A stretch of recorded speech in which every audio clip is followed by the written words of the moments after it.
બનાસ ડેરીમાં મેં 11,000 પબ્લિકની સામે સ્પીચ આપી હતી કે 5 મિનિટની. તો એ મારા માટે સૌથી બેસ્ટ હતું. પ્રેક્ટિસ માટે કહી શકાય ને સ્ટાર્ટિંગનું પ્લેટફોર્મ પણ કહી શકાય કે બનાસ ડેરીમાં 11,000 પબ્લિકની સામે સ્પીચ આપી અને ત્યારે મારા આખા ગામના લોકો બી પ્રાઉડ ફીલ કર્યું. લોકો તો મને એવું જ કહેતા કે આવું બધું ના કરાય, ક્યાંક નોકરીએ લાગી જો તો સારું, કારણ કે કેવું છે કે આની અંદર કશું રાખ્યું નથી એમ. ઘણા બધા લોકો આપણને મેણા ટોણા તો મારતા જ, અને સાંભળ્યું આપણે લોકોનું, પણ સાંભળવાનું જ, લોકો કહે નહીં કરવાનું.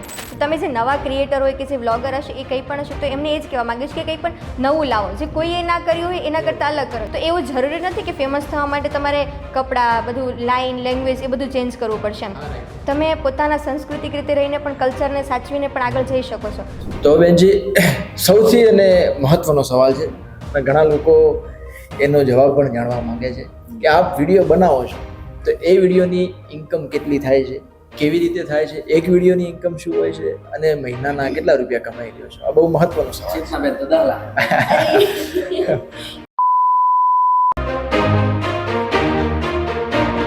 નમસ્કાર મિત્રો, હું છું જોશી જીગર અને સ્વાગત છે તમારું બધાનું મારી યુટ્યુબ ચેનલ એટલે કે ધ શો ઓફ લીડર્સમાં.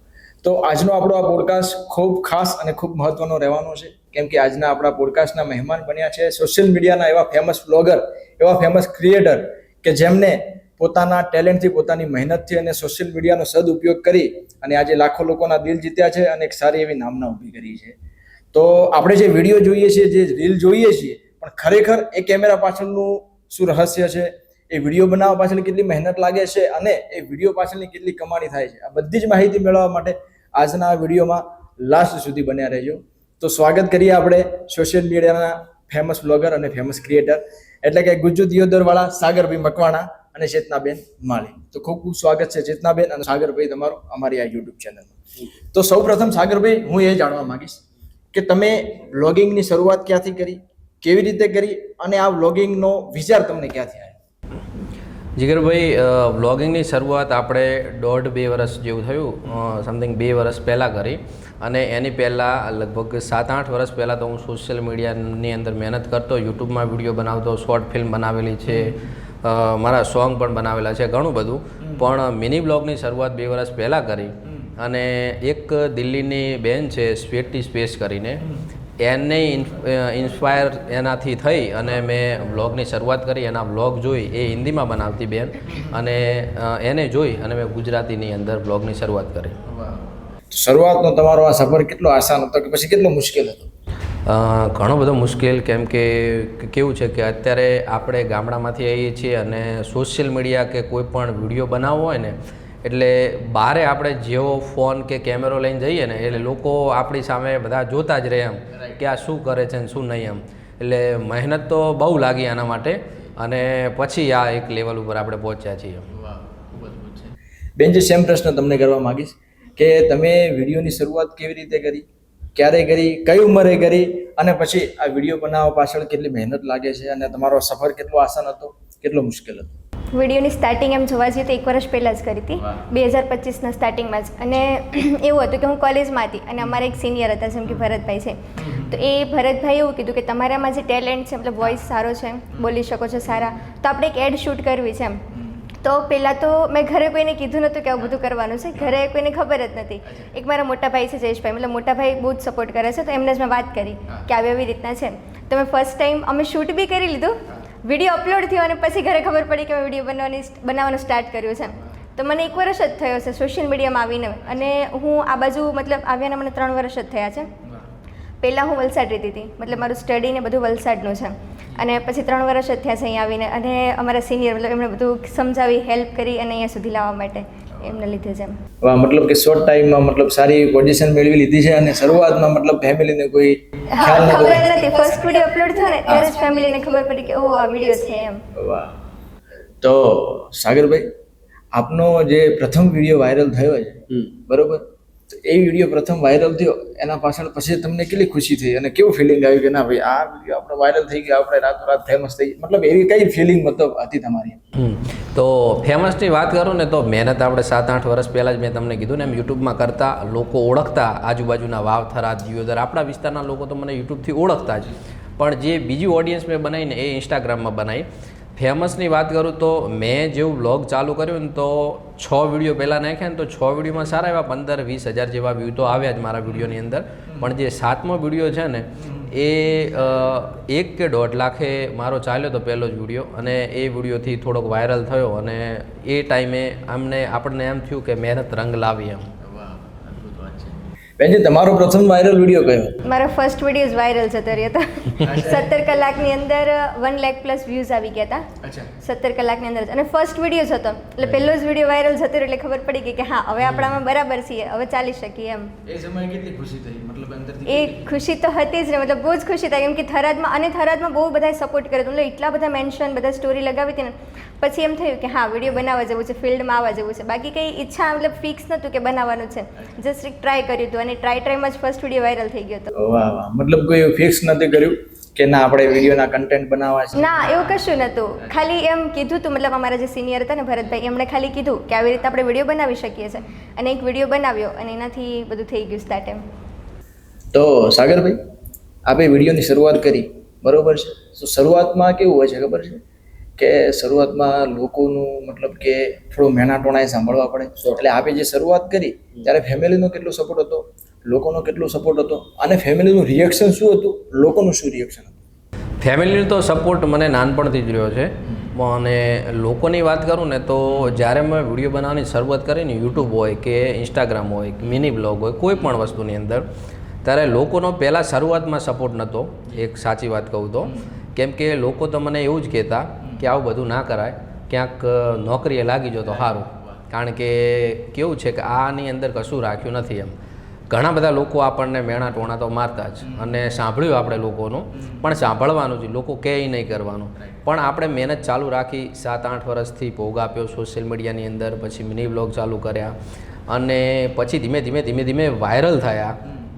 અને કહેવાનો મતલબ કે જે લોકો એમ કહેતા ને કે આવું ના કરાય ને આવું ના કરાય, આમ કરાય ને તેમ કરાય, તો અત્યારે જ એ લોકો એવું કહે છે કે અમારા ઘરે ચા પાણી કરવા આવો, અથવા તો અમારે શોરૂમ છે, અને બજારની અંદર જો મને મળે કે એમના સાથે કોઈ મહેમાન, એમના સગા સંબંધી આવે ને, તો એવું કે ભાઈ આ ગુજ્જુ દિયોદરવાળા છે ને એ અમે સાથે સ્ટડી કરતા, અથવા તો અમારે આવા સંબંધી થાય છે. અને આપણને અંદરથી એટલું હેપી ફીલ થાય ને કે ભાઈ કંઈ વાંધો નહીં, ચલો પહેલાં ભલે ગમે તે કહેતા, પણ અત્યારે આપણે આ સ્ટેજ ઉપર છીએ, લોકો અત્યારે ખુશ છે આપણાથી, બરાબર છે. અને ફેમિલીની વાત કરું તો ફેમિલીને તો હજી સુધી કંઈ ખબર જ નથી, પણ અત્યારે જીગરભાઈ કેવું છે કે ઘરે મને ઘણા બધા લોકો મળવા આવતા હોય છે, કારણ કે હું સાથે સાથે સેવાના કામ કરું છું. મને ઘણા ઘરે મળવા આવે તો કેવું છે કે બહાર ઊભા હોય ને, એટલે હું તો કદાચ ઘરે આવું અથવા શૂટ માટે બહાર જઈ લઉં, તો મારા દાદા હોય કે મમ્મી પપ્પા હોય ને, એટલે એવું કે ગજ્જુભાઈ છે ઘરે, ગજ્જુભાઈ, એટલે ઘરનાને પહેલાં તો ખબર જ નથી કોણ છે, કારણ કે એ તો મને નામથી જ ઓળખે. હા, કે ગુજ્જુ કે ગજ્જુ કંઈ નહીં એમ. એટલે બધા છે ને ઘરેથી બધા એવું કે ભાઈ આવું કોઈ નથી રહેતું એમ. એટલે કે અમે વિડીયોની અંદર તો જોઈએ છીએ આ જ છે ઘરે એમ. પછી એકવાર હું બહાર ગયો ને, એટલે દાદા મને કે કોઈક મળવા આવ્યું હતું, પણ કે એવું કહે છે કે ગજ્જુ, પણ આપણે કોણ રહે છે? પછી દાદાને મેં કીધું કે આ રીતે હું વિડીયો બનાવું છું ને આ નામનું મારું છે. એટલે પછી લોકોને એવું થયું ને, પછી અત્યારે મારા ઘરના બી બજાર જાય કે બહાર ગામ જાય, ગમે એ જગ્યાએ જાય ને, તો ખબર પડે ને લોકોને કે આ ગુજ્જુ દિયોદરવાળાના મધર છે, ફાધર છે, દાદા છે, તો એમને બહુ હેપી ફીલ થાય, અને બધી રીતે એ બહુ ખુશ થઈ જાય. તો આવું બધું થોડુંક રહ્યું એમ. મતલબ એ લોકો એ સમયે લોકોએ મારેલા મેણાનો જવાબ તમે અત્યારે આપ્યો છે. 100% કહી શકાય. વાહ. બેનજી, આપને એ સવાલ કરીશ કે શરૂઆતમાં આપણે જે સ્ટાર્ટ કર્યું તમે, તો શરૂઆતમાં તમને ફેમિલીનો સપોર્ટ કેવો હતો, લોકોનો સપોર્ટ કેવો હતો, અને લોકો શું વાતો કરતા, અને લોકો તમને શરૂઆતમાં શું કહેતા? એટલે સ્ટાર્ટિંગમાં જ્યારે સ્ટાર્ટ કર્યું ત્યારે ફેમિલીને પહેલા તો ખબર જ નથી. હા. જ્યારે ખબર પડી તો પપ્પા થોડુંક બોલ્યા હતા મને અચ્છા. કે આ બધું શું હોય. એટલે લેડીઝ ને મતલબ હા, એટલે અમારે શું, હું એવા વિસ્તારમાંથી હાલ જાઉં છું, એકદમ ગામડાના વિસ્તારમાં, ત્યાં છોકરીઓને અલાઉ જ નથી હા, રાઈટ વાત. આવું વિડીયોઝ બધું બનાવવાનું.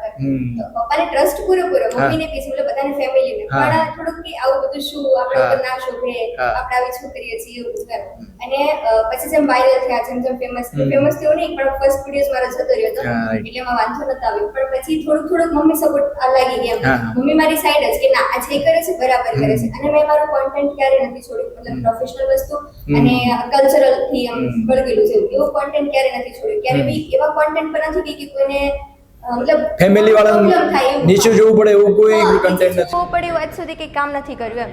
તો ધીમે ધીમે એવું થયું. પછી જ્યારે મતલબ હું ગમે ત્યાં જતી ને, આ હમણાં 26 જાન્યુઆરીનો પ્રોગ્રામ હતો ત્યારે, તો હું શૂટ માટે જ ગઈ હતી. તો ત્યાં મમ્મી જોડે આવ્યા હતા, તો એક બે જણા ફોટોઝ પડાવ્યા. પછી એટલી બધી ભીડ થઈ ગઈ હતી ને ફોટો પડાવવા માટે, તો ત્યારે મમ્મીને એમ થયું કે હા એમ કંઈક તો એમ છે કે મારી છોકરી એમ. હવે જે લાઈન પર જાય છે, હા હવે બરાબર છે. પહેલાં એમ હતું કે ના બરાબર નથી બધું. હવે મને સામેથી કહે છે આજે તારે શૂટ નથી, આજે તારે અહીંયા નથી જવાનું, એવું બધું. અને પપ્પા બી હવે કહે છે. અને અમુક લોકો હોય જ છે મતલબ સમાજના કે ગામના, એ કહેવાના છે. તો મારા પપ્પાને આવીને એક જણે કીધું બી હતું કે આ બરાબર નથી. અને મેઇન વાત તો એ કે છોકરાઓ જોડે શૂટ પર જાય છે, તો હવે મારે કે લેડીઝ કેમેરામેન લઈને જવાનું, એટલે લેડીઝ એડિટર ગોતવાની. એમ મારી જે ટીમ છે મતલબ જીવરામભાઈ, પીસીભાઈ અને ભરતભાઈએ એ બહુ જ સપોર્ટ કર્યો છે, અને મોટા ભાઈએ પણ.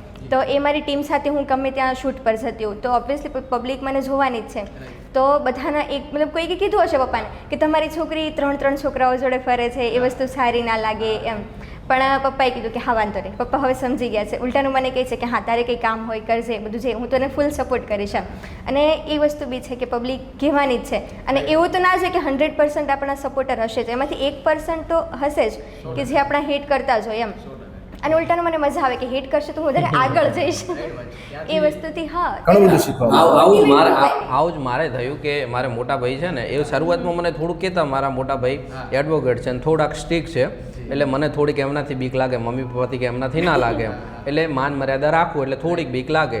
તો શરૂઆતની અંદર આ કરતો એટલે મને એ કહેતા કે આવું બધું શું કરે છે આમ તેમ. પણ ધીમે ધીમે વિડીયો વાયરલ થયા, થોડુંક ફેસ વેલ્યુ આપણને મળ્યું, તો કેવું છે કે મોટા ભાઈ કોઈ પણ જગ્યાએ બહાર જાય ને તો મારા ફોલોવર મળે ને તો મારીને ભાઈની શકલ એક જેવી લાગે છે, બરાબર છે. એ થોડાક મારાથી કહેવાનો મતલબ કે સામાન્ય થોડુંક ફરક લાગે, બાકી આમ સેમ જેવા જ લાગે. તો કંઈક બહાર જાય ને એટલે એકવાર ભાઈ જોડે કેવું થયું પ્રશ્ન કે કંઈક લેવા માટે ગયા હશે, એટલે એક ભાઈ હતો ને, એણે ફટ લઈ અને પકડી હાથ ખેંચીને ભાઈ જોડે ફોટો પાડ્યો કે તમે તો પેલા ગુજ્જુ દિયોદરવાળા છો. અરે કે હું નથી ભાઈ, એ મારો નાનો ભાઈ છે ને વિડીયો બનાવે છે. પછી ઘણી જગ્યાએ બહાર જવાનું થયું ને, એટલે આવું મારા નામથી એમને ખબર પડી ને કે થરાદ આવે, ડીસા, પાલનપુર, દરેક જગ્યાએ.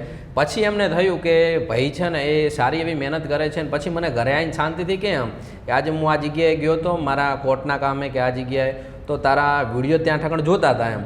એટલે મને બહુ કે સારું એવું ફીલ થાય કે તારા વિડીયો દરેક જગ્યાએ દરેક લોકો જોવે છે. ક્યાંય પણ જઈએ ને તો ચાલતું જ હોય કે રોમ રોમ કહું બાને ઘસારીને. પછી હું એમને જઈને એમ કહું કે આ મારો ભાઈ છે, તો ચા પીતો હોઉં કે કોઈ જગ્યાએ શોરૂમમાં હોઉં કે એ હોય ને તો પૈસા મારા ના લે, પણ હું એમ આપી દઉં કે ભાઈ નાના કહે તમારો ધંધો છે બરાબર છે, પણ તમે મારા ભાઈને સપોર્ટ કરો છો ને એ જ મોટી વસ્તુ છે. એટલે આપણને બહુ આમ સારું હેપી ફીલ થાય એમ. એટલે મતલબ કે એ તમારા ભાઈ છે છતાંય મતલબ કે સાગરભાઈ સમજીને લોકો ફોટા પડાવે એટલે અંદરથી એમને એવું ફીલ થઈ જાય કે હું એમનો ભાઈ છું, છતાંય જો આટલી ઇજ્જત મળતી હોય તો એને કેટલી મળતી હશે. તો એમને પછી મગજમાં એવું થઈ જાય કે ના આ જે લાઈન પકડી છે બહુ સારી છે. એટલે અમારે બી એવું જ થયું હતું. મતલબ કે હું ફેમિલી જોડે ગમે ત્યાં જતી ને તો બધી છોકરી હોય કોઈ પણ તો એવું કહેતા કે જો પેલી ચેતનાવાળી છે, ચેતનાવાળી છે એમ. તો ત્યારે ફેમિલીને થયું કે ના છે તો બરાબર જગ્યાએ એમ. બાકી મતલબ રિલેટિવ્સ હોય છે, રિલેટિવ્સ શું અમુક ઘરના બી એવા જ હોય છે, મતલબ આજુબાજુના હાવ રહેતા હોય ને એ પણ એવું જ કહેતા હોય છે. એટલે મમ્મી પપ્પાને શું આ હું જે જગ્યાએ રહું છું એનું કલ્ચર એવું જ છે, તો આવીને ઓબ્વિયસલી કાન ભરતા હોય અમુક એવી સિસ્ટમ આપણે ગામડામાં ચાલી જાય, આપણે ગામડામાં રહેવાનું એવું રહેવાનું જ છે એમ. તો એ વસ્તુ છે ને બીજું બી કહેવા માંગુ છું કે બધાને એવું સાંભળવું બી ના જોઈએ એમ. બધા જે કહેતા હોય તે બધું સાંભળવું ના જોઈએ એમ. વ્યવસ્થિત સમજવું જોઈએ કે હા જે કામ કરે છે બરાબર છે. અને ફેમિલીને પ્રાઉડ ફીલ ત્યારથી જ થઈ ગયું હતું કે હા બધા ઓળખે છે, જાણે છે. ગમે ત્યાં લગ્નમાં જઈએ ને તો બધા એટલા બધા ફોટા પડાવવા માટે આવી જાય ને ત્યારે મમ્મીને થાય એમ ખુશી થાય કે ના બધું બરાબર છે. એટલે જ્યાં સુધી એ અજાણ હતા કે સોશિયલ મીડિયાનો શું પાવર છે, સોશિયલ મીડિયાનો સદુપયોગ કરીને પણ તમે સારી એવી પોઝિશન મેળવી શકો છો, જ્યાં સુધી એમને અજાણ હતા એનાથી ત્યાં સુધી કદાચ તમને રોકટોક કરી હોય, પણ જ્યારે એમને ખ્યાલ આવી ગયો કે ના ખરેખર આ લાઈન બહુ સારી છે અને સારી એવી પોઝિશન મળી શકે છે. થયું બી હતું એમ. તો મતલબ રાતને એક દિવસ પપ્પા આવ્યા અચાનક અને મને કીધું કે આજથી તારા વિડીયો ને બધું બનાવવાનું બંધ. તો એટલે એ એટલે બહુ હાર્ડ ટાઈમ હોય છે. હું 3 વાગ્યા સુધી રડી હતી કે આવું બધું કેમ, શું થયું. તો પપ્પાને પૂછ્યું કે તમને શું પ્રોબ્લેમ શું છે એમ. તો પપ્પાએ એક જ વસ્તુ કીધી કે મને ગામને એક જણે કીધું હતું કે આ બધું સારું ના કહેવાય છોકરી માટે એમ. તો મેં કીધું મારે એક બી કોન્ટેન્ટ લાઈક વલ્ગર ખરાબ હોય તો કહી શકે છે મને કોઈ પણ, આપણું કોન્ટેન્ટ એ પ્રમાણે પકડેલું છે, સાંસ્કૃતિક છે, એકદમ કલ્ચરલ છે, પરફેક્ટ છે, તો તમે મને ના કહી શકો છો એમ. તો એક એવું જ કહી દીધું કે હા આજથી વિડીયો બનાવવાના બંધ. પછી બીજા દિવસે પપ્પા પાસે જ ફોન આવ્યો કે અમારે એક એડવર્ટાઇઝમેન્ટ કરવી હતી કે ચેતનાબેનને કહેજો ને. એટલે એવું થઈ ગયું. પછી પપ્પાને થયું કે ના છે તો બધું બરાબર એમ. ત્યારથી એવું. વાહ, ખૂબ સારી વાત છે ભાઈ. સાગરભાઈ હવે સવાલ કરીશ કે આપ જે આપણા વિડીયોમાં ગામઠી ભાષાનો ઉપયોગ કરો છો, તો આપ તો સરળ ભાષામાં સારી રીતે વાત કરી શકો છો, તો આ ગામઠી ભાષામાં વિડીયો બનાવવાનું શું કારણ, એના પાછળનું શું રહસ્ય?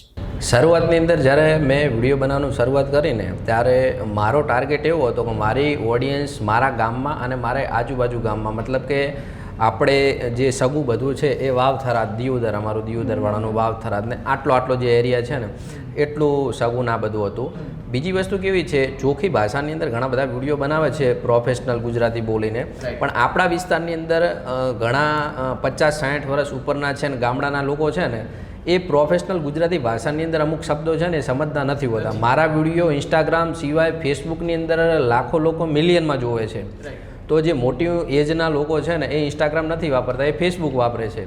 તો મારે દેશી બોલવાનું કારણ એ કે જે મોટી એજના છે ને એમને બી મજા આવે અને થોડુંક ફની જેવું એ લાગે અને દરેક લોકો છે એ આપણી ભાષા સમજી શકે એના કારણે જ. અને બીજી વસ્તુ એ કે મને એવું થયું કે હું જે વિસ્તારનો છું ને એ ભાષાથી જ આગળ વધવો જોઈએ અને મારી ઓળખાણ થવી જોઈએ એમ, એના કારણે જ મેં આ ભાષાથી જ શરૂઆત કરી.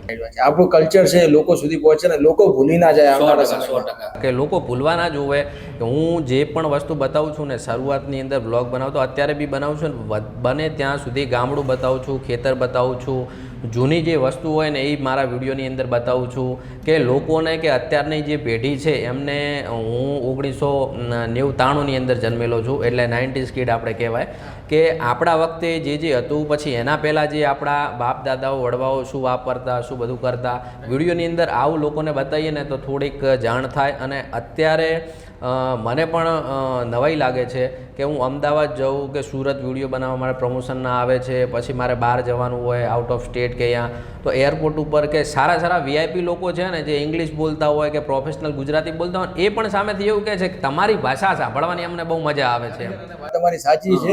લોકોને કેવું છે કે આ તો આપણે પ્રોફેશનલ ભાષાનો યુઝ કરીએ છીએ, પણ બહારના ઘણા એવા લોકો છે જેમને દેશી ભાષા બહુ ગમે છે. એટલે મને એવું થયું કે મારો વિસ્તાર થોડોક આગળ આવે, મારા વિસ્તારનું થોડુંક, મારી તો ફેસ વેલ્યુ છે પણ મારા વિસ્તારની જે લેંગ્વેજ છે એ લોકો સુધી પહોંચે, એટલે જ મેં આ ભાષાની અંદર શરૂઆત કરી. વાહ! અને એક તમારો જે વિચાર છે કે નાના છોકરાથી લઈ અને વૃદ્ધ વડીલ સુધી બધા ભાષાને સમજી શકે, કેમ કે વૃદ્ધ લોકોને કેવું છે કે એ લોકો ગામડામાંથી મતલબ મોટા થયેલા હોય એટલે ગામડાના કલ્ચરમાં મતલબ કે બધી રીતે એમને સેટ થયેલું હોય, તો અમુક પ્રોફેશનલ ભાષાથી, અમુક પ્રોફેશનલ શબ્દોથી રહે અજાણ હોય. તો તમે જેમ વાત કરી કે દેશી ભાષાના ઉપયોગથી વિડીયોમાં બધી રીતે પરફેક્ટ એ સમજી શકે કે શું કહેવા માંગે છે આ, એટલે બહુ સારી વાત છે. અદભુત. બેનજી, આપને એક એવો સવાલ કરીશ કે આપ વ્લોગિંગ તો કદાચ તમે હમણાં ચાલુ કર્યું છે, પણ એની પહેલાં તમે એક સારા એવા પ્રોફેશનલ એન્કર છો, તો આપણે જે શરૂઆત કરી એન્કરિંગની, તો એ સમયે પબ્લિક આગળ પણ બોલવાનું થાય, લાઈવ પ્રોગ્રામો ઘણા કરવાના થાય, તો કેમેરા આગળ ને પબ્લિક આગળ બોલવાનો આટલો બધો કોન્ફિડન્સ તમે ક્યાંથી ડેવલપ કર્યો? હા, એટલે એમાં એવું થયું હતું કે હું કોલેજમાં હતી અને મારા જે પ્રોફેસર છે, અમારા પ્રોફેસર છે વારડે સર કરીને, તો એકવાર સ્પીચ બોલવાનું હતું કોલેજમાં, તો પાર્ટિસિપન્ટ કર્યું હતું, તો હું બોલી ગઈ અને સ્ટાર્ટિંગમાં હું ભૂલી ગઈ હતી, તો મને રડવું આવી ગયું એટલે ભૂલી ગઈ, અચાનક તો રડી ગઈ. તો અમારા સરે બહુ સપોર્ટ કર્યો. સરે એવું આવીને કીધું કે તારામાં જે બોલવાની જે સ્પીચ છે ને, એ જે વોકલ છે ને એ અહીંયા કરતાં બધા કરતાં અલગ છે એમ, એક પ્રોફેશનલ લાઈન પકડે છે ને એકદમ પરફેક્ટ છે, તો તું એન્કર લાઈનમાં કાં તો આરજે લાઈનમાં જઈ શકે છે. અને સરે પર્સનલ બોલાવીને બી બહુ રીતના સારી રીતે સમજાવી હતી કે તારામાં જે ટેલેન્ટ છે એને બહાર લાવ અને કંઈક આરજેમાં જા, એવું બધું કંઈક કરે એમ, કાં તો એન્કરિંગ પણ. અને પછી મેં કોલેજની અંદર જ લાઈક 1300 વિદ્યાર્થીની સામે મેં એન્કરિંગ કર્યું હતું 26 જાન્યુઆરીનો પ્રોગ્રામ, લાઈક એ હોસ્ટ ઇવેન્ટ આખો કર્યો હતો. તો એના પછી આર્ટ્સ કોમર્સ કોલેજવાળા પણ બધા એવી જ રીતે ઓળખવા લાગી ગયા ને કે હા સૌથી બેસ્ટ એન્કર એટલે ચેતના માળી એમ. તો ત્યારથી શરૂઆત થઈ. અને એમ જોવા જઈએ એન્કરિંગનું તો સરના લીધે જ શરૂઆત થઈ હતી. અને કેમેરામાં તો હા ફર્સ્ટ ટાઈમ હતું, બાકી એન્કરિંગ તો આ કોલેજમાં મતલબ ત્યારથી શરૂઆત થઈ. પછી ધીમે ધીમે કોલેજના બધા પ્રોગ્રામો કરવા લાગી ગઈ અને ત્યારબાદ આ શૂટનું બધું સ્ટાર્ટ કર્યું. અને શૂટ સ્ટાર્ટ કર્યા પછી કોન્ફિડન્સ તો પહેલા દિવસથી એમ આવી જ ગયો હતો, એ ખબર નહીં ક્યાંથી પણ આવી ગયો હતો એમ, એ પરફેક્ટ શૂટ થઈ ગયું હતું. અને ત્યારબાદ મેં એન્કરિંગ ચાલુ કર્યું, મતલબ પોલિટિકલ એન્કરિંગ બી કર્યા, વેડિંગ એન્કરિંગ પણ કર્યા. તો સ્ટાર્ટિંગમાં ફર્સ્ટ ટાઈમ જે બી હતું ને થોડુંક ડર લાગતો, કારણ કે આટલી બધી પબ્લિકના સામે બોલવું એ બધું થોડુંક એમ. પણ એ સૌથી બેસ્ટ જો મને મળ્યું હોય ને પ્લેટફોર્મ, તો બનાસ ડેરીમાં, મતલબ બનાસ ડેરીમાં મેં 11,000 પબ્લિકની સામે સ્પીચ આપી હતી કંઈક 5 મિનિટની એમ. તો એ મારા માટે સૌથી મતલબ બેસ્ટ હતું. મતલબ પ્રેક્ટિસ માટે કહી શકાય ને સ્ટાર્ટિંગનું પ્લેટફોર્મ પણ કહી શકાય કે બનાસ ડેરીમાં 11,000 પબ્લિકની સામે સ્પીચ આપી અને ત્યારે મારા આખા ગામના લોકો બી પ્રાઉડ ફીલ કર્યું હતું. મેં પણ જોયું હતું એમનું જે બનાસ ડેરીની અંદર હતું ને કે આટલી પબ્લિક ને આટલી પબ્લિક સામે આટલું બોલવું ને એ બહુ મોટી વાત છે. હું તો 5 માણસ હોય ને મને કોઈ ઊભો કરે ને તોય ના બોલું. મેઇન વસ્તુ એ જ છે કે આપણે ગામડામાંથી પહેલાં તો ગામડામાંથી બિલોંગ કરીએ છીએ, બરોબર છે, એટલે આપણા લાઈવ આવા પ્રોગ્રામમાં ક્યારેક જવાનું થયું બી ના હોય અને જો અચાનક આટલી બધી પબ્લિક સામે બોલવું એટલે બહુ કોન્ફિડન્સની વાત છે અને બહુ સારી. અને મને આગળના દિવસે સ્પીચ મળી હતી. મતલબ આજે આવ્યા જેમ કે તમારે આજે આવતીકાલે સ્પીચ બોલવાની છે અને આવતીકાલે સવારે અમારે બોલવાની હતી અને મને યાદ ઓછું રહે મતલબ એટલું બધું. તો મેં એક દિવસમાં રેડી કરીને 11,000 મતલબ 11,000 પબ્લિકની સામે સ્પીચ બોલી હતી. તો ત્યાર પછી કોન્ફિડન્સ આવી ગયો કે હા આ સ્ટેજ પ્રોગ્રામથી મને ડર નથી લાગતો એમ. ખૂબ અદ્ભુત વાત છે બેન. સાગરભાઈ, સવાલ એક એવો છે કે અત્યારે છે ને ગુજરાતી કન્ટેન્ટ, ગુજરાતી હોવું ને એ પણ એક ટ્રેન્ડિંગ થઈ ગયું છે અને ગુજરાતી કન્ટેન્ટ બહુ વાયરલ થાય છે. તમને શું લાગે છે કે આના પાછળનું શું કારણ હોય શકે? કેમ કે લોકો ગુજરાતી કન્ટેન્ટ અત્યારે કદાચ તમે સારું હિન્દી બોલી શકો ને તો તમે પહેલા છે ને ગુજરાતી કન્ટેન્ટ પસંદ કરશો. સાચી વાત. તો એનું શું કારણ હોઈ શકે?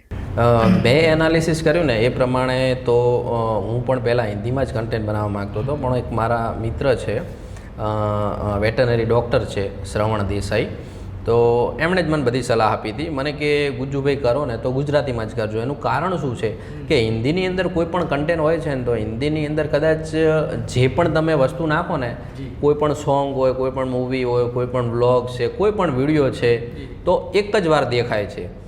જે ગુજરાતીની અંદર કેવું છે કે એક કન્ટેન્ટ છે ને એ વારંવાર દેખાય છે કે આપણને કોઈ પણ વિડીયો સારો લાગે, કોઈ સોંગ છે, કોઈ પોડકાસ્ટ જોયું હોય કે કોઈ પણ શો જોયો હોય, તો આપણે ગુજરાતી લોકો કેવું કરીએ છીએ કે ટાઈમ ના જતો હોય ને તો એકનું એક કન્ટેન્ટ 10 વાર નહીં પણ 25 વાર જોઈએ એમ. તો એના કારણે વાયરલ બી થાય છે અને વ્યૂ પણ સારા આવે છે. અને હિન્દી કન્ટેન્ટમાં કેવું છે કે 1 કે 2 વાર જ જોવાય છે. તો મને લાગે છે કે એના કારણે પણ આવું હોઈ શકે. અને અત્યારે તો કેવું છે કે ઘણા બધા વ્લોગરો, ઘણા બધા લોકો છે ને સોશિયલ મીડિયાની અંદર મહેનત કરે છે, પણ જે મહેનત કરે છે ને એ વાયરલે થાય છે. અને બાકી ઘણા લોકો એવા હોય છે જીગરભાઈ કે ખાલી એમને વિડીયો બનાવવા ખાતર બનાવે છે કે આજે વિડીયો નાખ્યો ને કાલે વાયરલ થઈ ગયો, તો એનો કોઈ મતલબ નથી. પણ ગુજરાતીની અંદર વાયરલ થવાનો કે જે વધારે વિડીયો ચાલે છે ને એ મેં એનાલિસિસ કર્યું કે આ પ્રમાણે કે વધારેમાં વધારે 1 નહીં 2 વાર નહીં 10 વાર 15 વાર 20 વાર એકનો એક વિડીયો વધારે જોવાતો હોય એના કારણે થઈ શકે. આ રાઈટ વાત છે. તમારો જે લોજિક છે એ હું સમજી શકું છું અને એ 100% હોઈ પણ શકે. બેનજી, હું એક સવાલ એવો કરીશ કે તમે જે આ ગુજરાતી ભાષાનો ઉપયોગ કરો છો, બરોબર છે, તો ક્યારે કોઈ એવી કમેન્ટ કરી કે ના તમે જે બોલી રહ્યા છો એ દિલથી લોકોને બહુ સારું એવું પસંદ આવે, ભાષાને લઈને કોઈ એવી કમેન્ટ તમને કોઈએ કરેલી હોય અથવા કોઈ રૂબરૂ કોઈએ વાત કરી હોય? હા, ભાષાને લઈને મતલબ સ્ટાર્ટિંગથી એવું જ કહેતા હતા બધા કે તમારી જે સ્પીચ છે એ બહુ સારી છે અને તમે એકદમ પરફેક્ટ અને ક્લિયર બોલો છો એમ. એ વસ્તુ હતી કે મતલબ સ્ટાર્ટિંગથી તમે સારું જ બોલો છો. તો કંઈ ખરાબ કમેન્ટ બોલવાના લીધે નથી આવી, બોલવાથી હંમેશા એવું જ આવ્યું, વખાણ જ આવી છે. કમેન્ટ એ વખાણ જ આવી છે. પણ અમુક એવું થયેલા હોય, અમુક કિસ્સાઓ કે જે કોન્ટેન્ટ પરફેક્ટ રીતે નાખ્યું હોય છતાં પણ લોકો એવી કમેન્ટ કરી હોય કે ના આ બરાબર નથી, તો એ એમની માઇન્ડસેટ પ્રમાણે છે કે એમને બરાબર નથી લાગતું. આપણી માઇન્ડસેટ પ્રમાણે આપણે બરાબર જ મૂક્યું હોય એમ. તો એવું થયું છે. બાકી કંઈ કમેન્ટ ઇશ્યુ આજ સુધી નથી આવ્યા એમ. તો બેનજી, આમાં વાત એવી છે કે વિડીયો આપણે બનાવીએ ને તો ઘણીવાર કંઈક એવા ફની ઇન્સિડન્ટ બની જતા હોય છે અથવા કોઈ એવી યાદગાર પળ કે જે તમે ક્યારેય ન ભૂલો અને આજે યાદ કરો તો દિલથી આનંદ પણ આવે અને અંદરથી હસવું આવે. એવું કોઈ યાદગાર પળ બની હોય તમારા વિડીયોમાં કે પછી લાઈવ પ્રોગ્રામમાં ક્યાંય પણ? હા, મતલબ લાઈવમાં તો ઠીક, લાઈવમાં હા એક થયું હતું. હું નવરાત્રિમાં એન્કરિંગ કરવા ગઈ હતી. તો એક ભાઈ હતા, કદાચ ભરતભાઈ, એ ભરતભાઈ પરમાર હતા. તો હું બોલી ગઈ હતી કે ભરતભાઈ પટેલ. એટલે એવું થઈ ગયું હતું.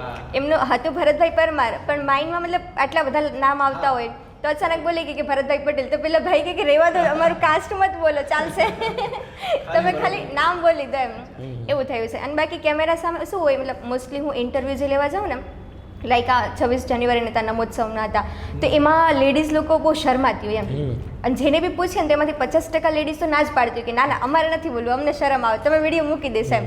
અને અમુક જે હોય એ હા કે હા વાંધો નહીં બોલી જાઓ. તો મોસ્ટલી એ વસ્તુ થાય કે અમે પબ્લિકમાં પૂછવા જતા ને એ લોકો અચાનક કે ના ના ના અમને તો શરમ આવે છે એમ કરીને જતા રહેતા હોય એમ. એ અચ્છા, વસ્તુ થઈ છે. એટલે ઘણા બધા મતલબ નામમાં લિસ્ટ હોય તો થોડા ઘણું મિસ્ટેક બી થઈ, પણ એ પણ એક ફની ઇન્સિડન્ટ બની જાય છે. હા એ ફની ઉલટાનું યાદ હવે સુધી મને યાદ રહી ગયું કે મેં છેક નવરાત્રીમાં આવું કર્યું તો એ યાદ રહી ગયું એમ. એટલે એ ભૂલ ન કહી શકાય આપણે, 100%ની વાત. સાગરભાઈ, તમારો કોઈ એવો ફની ઇન્સિડન્ટ બન્યો હોય અથવા કોઈ એવો યાદગાર? અચ્છા, કોઈ વધારે?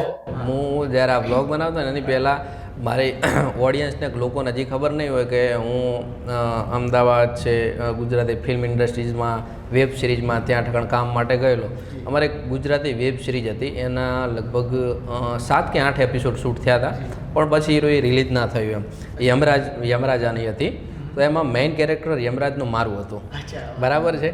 અને હું આપણા વિસ્તારના 3 જણાને તો લઈ ગયો હતો. મેં કીધું આપણા વિસ્તારના લોકો છે તો આગળ આવે. અને યમરાજ જોડે શું કહેવાય, પેલા જોડે એક હોય ને યમરાજ જોડે દૂત કે એવું કંઈક હોય ને, તો એ હતા. એટલે પેલું કહે ને કે ચાંપલુસી કરે એવો શબ્દ કહે ને, તો એ હતા ને ભાઈ, એ પ્રોફેશનલ એક્ટર હતા. ગુજરાતી દૂરદર્શન ઉપર સિરિયલોની અંદર ને એના અંદર કામ કરેલું હતું. એટલે મને ખ્યાલ નહીં, તો સારા એવા એક્ટર હતા. પછી થયું કેવું કે અમારું શૂટ હતું ગાંધીનગર હતું. અને હું તમને કદાચ ફોટા આપી દઈશ, તમારે વિડીયોમાં લગાવવા હોય તો એ રહે. તો યમરાજાનો આખો ડ્રેસ ને બધું પહેર્યું, ઉપર આ પહેર્યું. હવે હાથમાં ગદા હતી, એટલે હાથમાં ગદા હતી ને તો રોડ હતો, તે રોડ ઉપર અમારે એક શૂટ કરવાનું હતું સાયકલ ઉપર, કે એક દારૂડિયો હતો ને એને અમારે ઉપાડી જવાનો હતો ઉપર. પણ એની બધી દુઃખની કહાની કહેતો એ કે ભાઈ તમે મને લેવા આવ્યા પણ તમે મારું દુઃખ તો હભળો, તમે ઉપર નહીં જાઓ, તમે જ અહીંયા ઠકણ રહી જશો એમ. તો અમે સાયકલ ને આવું બધું એક શૂટ હતું. તો એની અંદર કેવું હતું કે રોડ ઉપર શૂટ કરતા હતા ને ગાંધીનગરમાં, તો ત્યાંથી ગાડીઓ અને બાઇકવાળાને આ બધું જતા હતા. આઉટ ઓફ એરિયાની અંદર હતું, મતલબ કે એટલું સાધન નહોતા હેડતા, પણ શું કોક જતા એમ. તો 2-3 બાઇકવાળા હેડ્યા, 2-3 ગાડીવાળા હેડ્યા. એટલે મને જોઈ અને મને કહે જય શ્રી રામ. એટલે મેં કીધું હું કશું બોલ્યો નહીં એમ, અમે શૂટ ચાલતું હતું એમ. પછી એ વળતા આવ્યા, એટલે મને કહે જય શ્રી રામ. એટલે વળી પાછા અમે તો અમારા શૂટમાં જ હતા, એટલે મેં ખાલી કીધું બરાબર છે એમ. એટલે થોડી વાર થઈ અને વળી પાછા એ બીજા ઘણા બધા લોકોને લઈને આવ્યો, એટલે કે જય શ્રી રામ. એટલે અમારું શૂટ ચાલુ હતું. એટલે ડાયરેક્ટર કે ભાઈ સાઈડમાં શૂટ ચાલે છે, કેમેરાના બધું હતું, પેલું લાઇટિંગ ને બધું લગાવેલું. એટલે મન તો ભાઈએ તરત પકડ્યો, અરે કે માણસ છો કુણ છો કે હનુમાન થઈને જય શ્રી રામ નહીં બોલતા, ગદા લઈને ફરો હો. એટલે મેં એકદમ હું હનુમાન નહીં બન્યો, યમરાજ છું, તું જોતો ખરી. કીધું આખું અમારું જે છે ને, તો હાથમાં ગદા જેમ રાખી છે તમે. પણ મેં કીધું યમરાજને ગદા હોય કે પેલું મોટું હોય કે? મેં કીધું ભાઈ ભૂલ થઈ ગઈ મારી, જય શ્રી રામ બરાબર છે. કીધું હું ભગત જ છું એમ. એટલે ઘણીવાર એના વગરે અમે ઘણા બધા અમદાવાદ શૂટ કરીએ ને, તો એ છે ભાષાને લગતું, કારણ કે ત્યાં પ્રોફેશનલ લોકો જે બોલતા હોય. તો અમુક ટાઈમે કેવું છે ઓફ કેમેરાની અંદર આપણે આપણી ભાષા બોલતા હોય ને, કે પોણી લાવજે ચો જો તો એટલે બે ને ઠોવાય ઠકણ આવી બધી વાત કરે ને, એટલે પેલાને બધાને નવાઈ લાગે એમ. એટલે એ રહી કે આ કોઈ કોડ વર્કમાં વાત કરે. પછી કીધું ભાઈ કોડ વર્ક કશું નહીં, અમારી દેશી ભાષા છે. ઘણી વાર આવું થાય એમ. આ એટલે મતલબ બિહાઇન્ડ ધ સીન એવા કંઈક ફની ઇન્સિડન્ટ બનતા હોય છે ઘણી વાર જે અંદરથી ગમે ત્યારે યાદ કરીએ તો અંદરથી બહુ હસવું આવે ને એકદમ રાજીપો થાય. યારે એક વળી તમને કહું કે એક પ્રોપર કલર્સ ગુજરાતીની સિરિયલ ચાલે છે, ત્યાં ઠગણ અમે શૂટ ઉપર ગયા. એક કલર્સ ગુજરાતી ઉપર સિરિયલ ચાલે ને ત્યાં, તો મારા એક મિત્ર મને લઈને ગયો એમ. તો મને મિત્ર લઈને ગયો ને, તો કેવું થયું કે આ આપણે જોતા હોઈએ છીએ, તો શૂટ ચાલતું હતું ને ત્યાં ઠગણ કશું એલાઉડ ના હોય, કોઈ માણસો એલાઉડ ના હોય, પણ ખાસ જે કોન્ટેક્ટમાં હોય ને એમને ત્યાં ઠગણ બોલાવે. એટલે એક સેટ હતો, તો સેટ ત્યાં અહીંયા ઠગણ અમને લઈ ગયા. એટલે મારો ફોન વાગ્યો ને, એટલે પેલો ડાયરેક્ટર થોડો ગુસ્સે થયો. એટલે એ થયો. અને પછી કેવું હતું કે સામે જે એક એક્ટર છે ને, એ એક્ટિંગ કરતો હતો, એક વસ્તુ એક ડાયલોગ બોલવાનો હતો, તે બોલી નહોતો કહેતો ને. એટલે જોશની અંદર કેવું થયું કે એ ડાયલોગ છે ને, એ લગભગ 13-14 વાર બોલવાનો હતો ને, તો મને યાદ આવી ગયું. મેં જોરથી બૂમ પાડી ને, એટલે મેં કીધું આના કરતાં મને આવડે એમ. ડાયરેક્ટર બહાર કાઢો એને, બહાર કાઢો એમ, બરાબર છે. એટલે ઘણી વાર આવી રીતે થાય એમ. હા, તમે તમારું કામ કરો એમ. બેનજી, આપ વિડીયો બનાવતી વખતે ખરેખર સાચું બોલવાનું કેટલા રીટેક લો છો? રીટેક કેટલા લેવા પડે? કેમ કે હું એક વિડીયો ક્રિએટર છું, મને ખ્યાલ છે, આપ જણાવશો. હા, ના લેવા પડે છે, એવું જરૂર નથી. મતલબ અમુક એવા વર્ડ્સ યુઝ કરવાનો હોય ને, મતલબ સ્ટાર્ટિંગમાં હું જ્યારે વિડીયો બનાવતી ને, તો અહીંયાના અમુક વર્ડ્સ યુઝ કરવાનો જે મને નહોતા ફાવતા, કેમ કે રહેવાનું મારે વલસાડ હતું. તો પછી અહીંયાથી હવે 3 વર્ષ જેવા થયા હતા. તો સ્ટાર્ટિંગમાં ભૂલ થતી, એવું નક્કી નથી કે એક વિડીયો માટે અમે 4 થી 5 વાર રીટેક બી લીધા હશે. એક નોર્મલ આટલું બી વસ્તુ હોય ને તો રીટેક લેવા પડે, કારણ કે અમુક યાદ ના રહેતું એવું બધું થતું હોય. પણ હવે એ થઈ ગયું છે કે હા હવે આવડી ગયું છે, થોડુંક એ ફ્લો આવડી ગયું છે, એવું બધું લેંગ્વેજ બી ફાવી ગઈ છે, તો હવે એટલા રીટેક લેવાની જરૂર નથી પડતી. પણ તોય પડે છે, મતલબ 3-4 રીટેક તો લેવા જ પડે છે એમ. એટલે જેમ જેમ મતલબ વિડીયો જેમ જેમ ટાઈમ જાય છે એમ ટાઈમ જાય છે એમ રીટેક ઓછા થાય છે, બાકી સ્ટાર્ટિંગમાં તો બહુ જ લેવા પડતા હતા. વાહ વાહ, એ તો બધાને થતું જ હોય. સાગરભાઈ આપને કેટલા રીટેક લે? આપ તો લગભગ એક વ્લોગિંગ બનાવવાનું હોય એટલે કદાચ તો રીટેક વાળું આવે નહીં. આપણે રીવોઇસ કેટલા થાય છે? નહીં, મારે રીવોઇસ છે અત્યારે કોઈ નથી થતા. મારું કેવું છે ખબર છે કે પહેલાં શરૂઆતની અંદર હું વ્લોગ બનાવતો ને તો વોઇસ આપતો ને તો લગભગ અડધો કલાક પોણા કલાકનો ટાઈમ રહેતો. અત્યારે કોઈ પણ વિડીયો હોય ને ભલે 100 કે 150 ક્લિપો કટિંગ મેં કરી હોય, પણ જે વોઇસ છે ને એ એક જ ફ્લોની અંદર આપી દઉં છું, બરાબર? મતલબ કે બોલવું પડે પણ નહીં હું જાતે જ કોઈ સ્ક્રિપ્ટ નહીં. બધા મને કહે કે સ્ક્રિપ્ટ કઈ રીતે લખવાની, પણ આજ સુધી મેં કોઈ સ્ક્રિપ્ટ લખી નથી. અને જ્યારે હું શૂટ વિડીયો કરતો હોઉં ને ગાડીમાં જતો કોઈ પણ જગ્યાએ જતો હોઉં ને એટલે મારા મગજમાં આવે કોઈ ટ્રેક્ટર જતું હોય ને કે ટ્રેક્ટરની અંદર શું ભરેલું છે, છાર ભરેલી છે, કોઈ માણસ છે, કોઈ લગ્નમાં જાય છે, તો મને માઇન્ડમાં આવી જાય કે એવું સૂજી જ જાય એમ, એવી કોઈ શક્તિ હશે કે આ વસ્તુ આપણે બોલવાની છે. પછી આપણે ગાડીમાંથી નીચે ઉતર્યા, સામે શું વ્યક્તિ છે, ઘેટા બકરા જાય છે, ગાય છે, ભેંસ છે, તો આપણને અંદરથી શું છે કે આ વસ્તુ બોલવાની છે. અને શું પછી વિડીયો એડિટ કરતા હોય ને ત્યારે મગજમાં આવી જ જાય કે આ વસ્તુ આપણે બોલવાની છે. અને એક જ વારની અંદર આપણો વોઇસ કમ્પ્લીટ થઈ જાય છે, રીટેક નથી આવતા. હા, લાઈવ વિડીયો હોય, લાઈવ વિડીયોની અંદર મેં કીધું ને એમ 26મી જાન્યુઆરીના દિવસે આ પીસી ભાઈ જ શૂટ કરતા હતા અને ઘણા બધા રીટેક લેવા પડ્યા હતા, કારણ કે મારો વિષય વોઇસ ઓવરનો છે અને લાઈવ હું કોઈ દિવસ બોલતો નથી. એટલે હું લાઈવ વિડીયો ઓછા જ બનાવું છું બને ત્યાં સુધી. ઘણા એવું કે લાઈવ વિડીયો બનાવે પણ મારે સેટ નથી થતું બને ત્યાં સુધી, કારણ કે એટલા બધા રીટેક લેવા પડે ને. એકવાર એવું થયું કે અમદાવાદ અમે આ વેબ સિરીઝની વાત કરીને રાત્રે 11 વાગે ડાયરેક્ટરે સ્ક્રિપ્ટ મૂકી, 13 પેજની સ્ક્રિપ્ટ હતી, 13 પેજની. હવે હું એક લીટી બોલી નાખું 13 આવું બધું. એટલે અમારા જોડે જે બધા હતા ને, જે એક જયેશભાઈ ભટિયાલ એટલે રંગીલા રાજા બાબુ, જે અમારા જૂના કલાકાર છે, પિક્ચર લાઇનના કલાકાર છે, પણ કિસ્મતે સાથ ના આપ્યો અને હવે ધીમે ધીમે વળી આવે. તો મેં શું કીધું ખબર, રંગીલાજી હેડો એક કામ કરો કે શું, મેં કીધું બિસ્તા પોટલા ભરો આપણે નીકળી જઈએ. મેં કીધું આટલું યાદ ના રહે આપણને એમ. એટલે લાઈવ વિડીયોની અંદર રીટેક લેવા પડે, બાકી તો મારા 90-99% તો બધા વોઇસ ઓવરવાળા વિડીયો, એટલે કોઈ જાતની ચિંતા નહીં રહે. આપને કોઈ એવા હેટર્સ મળ્યા કરી અને તમે એમને કદાચ તમારી ભાષામાં કોઈ એવો જવાબ આપે? ઘણી વાર થયો છે. એટલે એવું હોય કે આપણે જે વિલેજમાંથી આવીએ છીએ ને એમાં એવું હોય કે જે પ્રોફેશનલ લોકો હશે, બિઝનેસમેન હશે, અથવા જે એજ્યુકેશનલ હશે, સારી જોબ હશે, એ લોકો સારું જ હશે, કેમ કે એમને ખબર છે કે આ વસ્તુ શું છે શું નથી, બધું સારું લાગતું છે. પણ જે લોકો ઘરે બેઠા હોય, નવરા હોય, અથવા સમાજમાં કંઈક પ્રોગ્રામ થતો હોય, વચમાં બેસીને એમને મતલબ એક્સ્ટ્રા બધું બોલવાનો શોખ હોય, પંચાયત કરવાની હોય, એ લોકો બોલતા હોય એમ કે આ બધું શું છે, આ બધું ના બનાવાય, કાં તો અમુક મોટી એજના હોય એ બધા એવું નથી, ફેમિલીને બી કહેતા હોય છે કે આ બધું સારું નથી, છોકરી થઈને આવું બનાવે છે એવું બધું. તો એ લોકો કદાચ મેં ઘણી વાર સાંભળેલું છે, મારી સામે નથી કીધું પણ બધાએ કીધું બી છે કે આ છોકરી ખોટા રસ્તે જાય છે, આ સારું ના કહેવાય, કે છોકરાઓ જોડે જઈને શૂટ કરવું છે, એવું બધું એમ. ના, લાઈવમાં નથી થયું આજ સુધી કોઈ. પણ લાઈવમાં મારી સામે જે બી મળે છે ને, ઉલટાના મારા ગામમાં હું જતી હોઈશ ને તો મને એવું કહે છે કે ઓ પત્રકાર સાહેબ, એટલે પત્રકાર નથી પણ ઇન્ટરવ્યૂ લો એટલે એમના માટે એવું હોય કે હા, તો ઉલટાને એવું કહેશે પત્રકાર સાહેબ, બધા એવું કહેશે કે હા સેલિબ્રિટી આવી ગયા, એટલે બહુ સારું મારી સામે સારા જ હોય છે, પણ ખબર નહીં પાછળથી કયા લોકો વાતો કરે છે ને એ નથી ખબર પડતી હજી સુધી એમ. એટલે મોઢા આગળ બોલવાની હિંમત તો થાય નહીં લોકોની, પીઠ પાછળ વાતો કરે છે. એમનાથી કશું ના હોય અને જે થતું હોય, જે કમાવતું હોય, કદાચ એમનાથી બળતરા થતી હોય એવું લાગતું હોય, બીજું તો શું કહી શકીએ આપણે. સાગરભાઈ, આપને કોઈ એવા હેટર્સ મળ્યા કરી અને તમે એમને કદાચ તમારી ભાષામાં કોઈ એવો જવાબ આપે? તો આપી જ દઉં જવાબ, ઘણા મળે.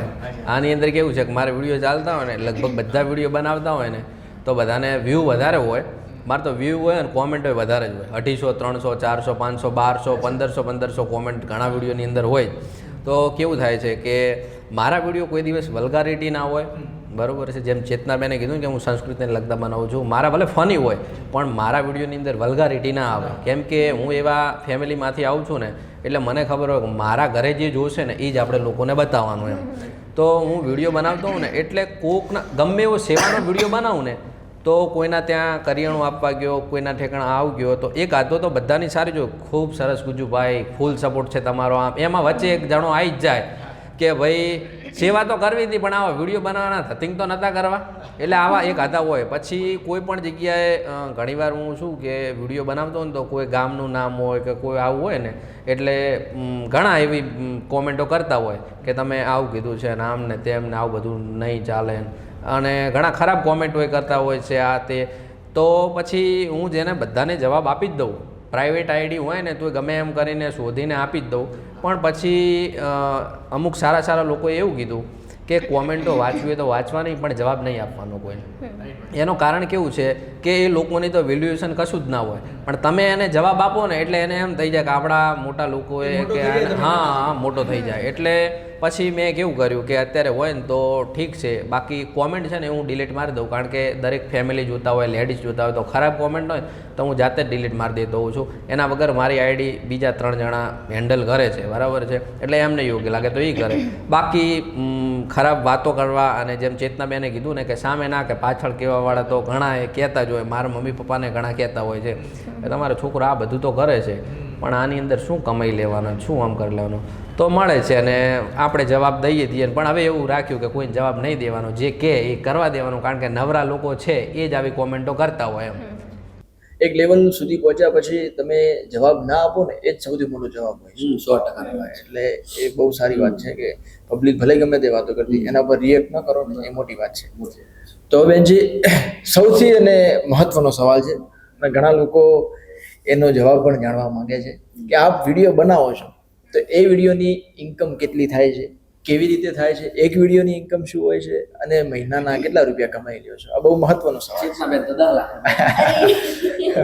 બહુ મહત્વનો સવાલ છે. એટલે ફિક્સ છે કે મહિનાના કેટલા હોય, કેમ કે પ્રમોશન ઉપર જાય છે.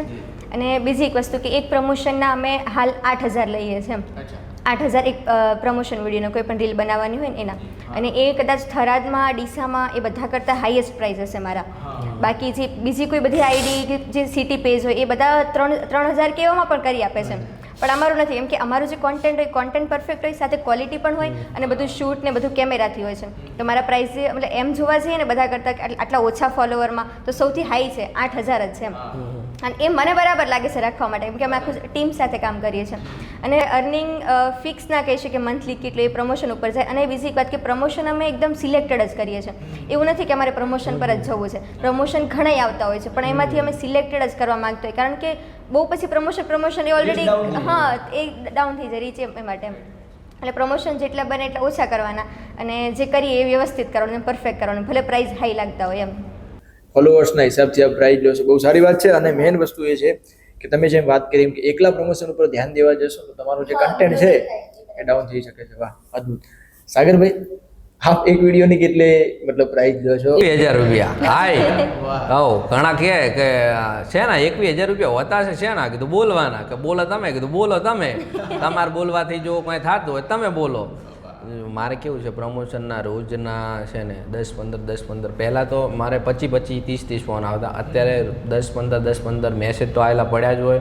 યા તો મને ફોન કરતા હોય, યા તો જીમેલની અંદર બ્રાન્ડ પ્રમોશન ઘણા બધા આવતા હોય, અમદાવાદના આવતા હોય, ઇન્ટરનેશનલ ટૂર આવે ને એના આવતા હોય. પણ મારું કેવું છે કે હું મને વ્યવસ્થિત લાગે ને એ જ પ્રમોશન કરું છું. બાકી જીગરભાઈ ગેમિંગ ને આ બેટિંગ એપના છે ને મહિને 7-8 લાખના પ્રમોશન આવે. મને યાદ છે કે મારા દાદી એક્સપાયર થઈ ગયા ને 2 વર્ષ જેવું થવા આવ્યું, એ મહિનામાં 20 દિવસની અંદર મારે 6.5 લાખનું પ્રમોશન આવેલા હતા. આવા મેં નહોતા લીધા, એક પ્રમોશન મેં નહોતા લીધા. મારી જોડે જે નવરા બેઠા હતા ને કે જે મજૂરી નથી કરતા, જે ધંધો નથી કરતા, એ મને શું કે મજા જ છે ને યાર, કર નાખો ને, તમારે તો સ્ટોરેજ લગાવવાની છે ને. મેં કીધું મારી ઓડિયન્સ જેન્યુઅન છે અને મારી ઓડિયન્સના પૈસા પાણીમાં જાય ને એવું હું કોઈ દિવસ નહીં કરું. એટલે મેં એવા કોઈ પ્રમોશન કર્યા નથી. વ્યવસ્થિત પ્રમોશન આવે ને એ જ હું કરું છું. બાકી પ્રમોશનના ફોન તો રોજ આવે છે પણ રોજ પ્રમોશન પોસિબલ નથી. 21,000 રૂપિયા ચાર્જ લઉં છું અને 21,000 રૂપિયા ચાર્જ લઉં છું ને એની અંદરથી પહેલાં હું 15,000 રૂપિયા લેતો અને બધા જ ગરીબોની સેવામાં જરૂરિયાત લોકોને આવું બધું કરતો. અને અત્યારે અડધા પૈસાની સેવા કરું છું અને અડધા મારો ખર્ચો છે અને મારી બેબી છે, આ તે આવું બધું આપણે કરીએ છીએ. અને બેને કીધું એમ કે કોઈ એવા ઓળખીતા કે કોઈ એવું હોય તો કેવું છે કે થોડુંક બાર્ગેનિંગ જેવું કરવું પડે, બરાબર છે. બાકી અત્યારે કરી આપીએ છીએ. અને મારી જે બીજી પેજ છે ને ગુજ્જુ ગામડાવાળો, એની અંદર બી 5 લાખ 7 લાખ વ્યૂ અત્યારે સારા આવે છે. તો હું એની અંદર કરું છું જેને 21,000 નથી પોસાતા તો એના 10,000 રૂપિયા એની અંદર કરી આપું છું. પણ મને કોઈ એવું કે અમે ગરીબ છીએ, કોઈ રસ્તા ઉપર લારી છે અને કોઈ ફેરીવાળો ધંધો છે, એમનું મફત કરવાનું પ્રમોશન, અને પ્રમોશન તો મફત કરવાનું પણ આપણાથી 10,000 15,000ની એવું થાય ને તો એને કહેવાનું લે તું ધંધો કર, તું આગળ વધ, એવું કામ એવી રીતના કરવાનું. અમે પણ કરીએ છીએ. મતલબ જેમ કે સામાજિક કોઈ પણ હોય ને 100%. એમાં સામેથી પૈસા આપતા છે પણ અમે ના લઈએ કે સામાજિક હોય, ગૌશાળા માટે હોય, એ બધા પ્રમોશન અમે ફ્રીમાં કર્યા છે. મને પણ જીગરભાઈ કેવું છે કે કોઈ પણ રાતે પ્રોગ્રામ હોય ને કોઈ નથી હોતો સ્ટેજવાળો ના મને બોલાવતા હોય તો હું રાતના 25,000 રૂપિયા કહું છું ને હું લઉં છું ઘણી જગ્યાએ ઓફ કેમેરા, બરાબર છે.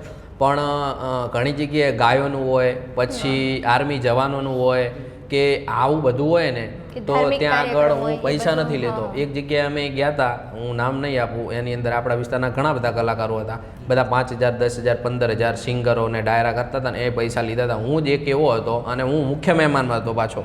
મને મુખ્ય મહેમાનમાં બોલાવ્યો હતો, મોટા પોસ્ટર ને એ બધું લગાવ્યું હતું એમ ગામવાળા એને બધાએ. તો હું ત્યાં ઠકણ ગયો ને એટલે મને બધું કીધું કે કેટલો ચાર્જ લેશો આ તે આ. પછી મને ખબર પડી ને કે ગાયોનું છે. મેં તો 1 રૂપિયો નહોતો લીધો પણ ત્યાં ઠકણ બેઠા હતા ને ડાયરામાં કોઈ પૈસા નહોતા લખાવતા ને એ સમયે મેં 2100 રૂપિયા લખાયા ને એની પછી લગભગ 20 મિનિટમાં ત્યાં ઠકણ 75,000 રૂપિયાનો ફાળો થયો હતો અને મેં આપ્યા હતા. એ ભાઈ કે હું તમને કે પૈસા આપીશ, તમે યાર આટલે દૂરથી આવે. મેં કીધું ગાયો માટે હું પૈસા નહીં લઉં. આપવાની જગ્યાએ લેવાનું થતું જ નથી. તો ઘણી જગ્યાએ આપણે જોવું પડે કે સેવાનું કામ છે અને ગાય છે, આર્મી જવાન છે જે શહીદ થઈ ગયા છે એમના માટે કોઈ ફાઉન્ડેશન ને આ બધું કરે છે તો એ જગ્યાએ પૈસા નહીં લેવાના. ભલે 200 કિલોમીટર થતું આપણા ખર્ચે જવાનું, બાકી કોઈ જગ્યાએ પૈસા એવી જગ્યાએ નહીં લેવાના. ખૂબ સારી એવી વિચારધારા છે અને બહુ સારો એવો સંદેશ છે લોકો માટે.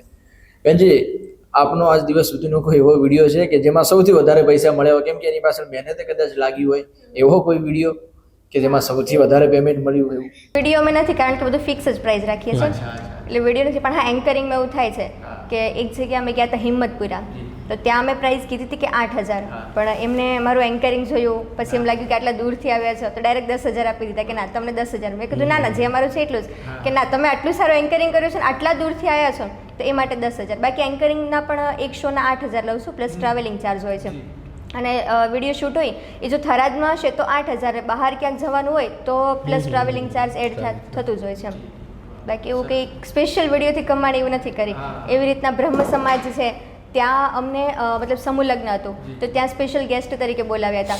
તો ત્યાં પણ એમણે એવું જ કીધું હતું, પાછળથી કેટલા 4 થી 5 ફોન આવ્યા હતા કે ના બોલો, તમારે જે પેમેન્ટ થતું હોય ને એ અમે આપવા માટે તૈયાર છે. પણ મેં કીધું આવું સમૂહ લગ્નોત્સવમાં મારાથી પેમેન્ટ ના લેવાય અને હું નથી જ લેતી એમ, ધાર્મિક કાર્યોમાં નહીં. અને એવી રીતના અમે કેટલા બધા મંદિરોના પણ વિડીયોઝ બનાવ્યા છે સામેથી, જ્યાં જ્યાં બોલાવે ને ત્યાં, તો ત્યાં પણ અમે પેમેન્ટ નથી જ લીધું એમ, એવી રીતના. એટલે એનું કારણ એ પણ હોઈ શકે કે તમે સેવાના કાર્યો કરો છો, ધાર્મિક કાર્યો કરો છો, ભગવાન એનો બદલો તમને બીજી રીતે આપી જ દે છે. જતા હોય છે. અમારા વિડીયોમાં કેવું થયું હતું આવું એમને પ્રશ્ન પૂછ્યો ને એવો ને હું તમને એનો જવાબ આપું કે એક જગ્યાએ અમે વિડીયો બનાવ્યો ને તો ચાર્જ મેં કીધો એટલે એમને બહુ હાઈ ચાર્જ લાગ્યો. આટલા બધા પૈસા હોતા છે, અમે સાહેબ તમારે કરાવવું હોય તો કરાવો વિડીયો, અથવા તો કેવું છે કે અમારી મહેનત લાગે પછી જે શૂટ કરવાવાળો હોય ને એને હું આપું છું પૈસા અને બાકી સેવાના કામમાં વાપરું છું. તો કેવું થયું કે એ ભાઈએ પછી એવી રીતે કરી અને પેમેન્ટ આપ્યું થોડા ઘણું આગા પાછું કરીને. પણ 1 મહિના પછી એ ભાઈનો ફોન આવ્યો મને કે ગુજ્જુભાઈ ક્યાં છો એમ. મેં એક વિડીયો બનાવ્યો હતો અને એમણે એવું કીધું હતું કે નામ ના લેતા, હતો ઇલેક્ટ્રિકનો. એ ભાઈએ એવું કીધું કે કઈ જગ્યાએ છો? મેં કીધું હું જાઉં છું એક શૂટ કરવા માટે મહેસાણા. મને કે તમે અહીંયા ઠકાણ આવો ને. મેં કીધું શું હતું એમ. હવે જે ભાઈ પૈસા આપવામાં ખચકાતા હતા કે આટલા પૈસા નથી આપવા, એ ભાઈએ મને iPhone 13 70,000 આજુબાજુનો કે એવું કશું ફોન હતો એ ટાઈમે નવો મને ગિફ્ટ કર્યો હતો. બરાબર છે કે મારે તમારા વિડીયોથી એટલો બધો સારું રહ્યું ને, મેં તમારા જોડે ભાવતાલ ખોટો કરાવરાયો. પછી મેં એમને એમ કીધું કે મારા જોડે ઓલરેડી ફોન છે જ, અમને જે પૈસા તમે આપો છો ચાર્જ એમાં અમે ખુશ છીએ અમારી મહેનતની અંદર. બરાબર છે. પછી ભાઈને મેં એવું કીધું તમે ફોન આપો છો એના કરતાં એક કામ કરો, તમારા ગામની અંદર ગાયોને સારા પૂડા કેવું તમારી ઈચ્છા થાય ને 10-11 હજારના એ તમે નાખી દીજો. એટલે ઘણી જગ્યાએ કેવું થાય છે કે રિઝલ્ટ મળ્યા પછી લોકોને એમ થાય છે કે બહુ મને સારો રિસ્પોન્સ મળ્યો. તો આવી રીતે લોકો કરતા હોય છે. એટલે મતલબ કે લોકોએ જે કામ માટે તમને બોલાયો, બરોબર છે, જે પેમેન્ટ આપ્યું હોય એના કરતાં સારું એવું વળતર મળે, અંદરથી એમને ખુશી થાય.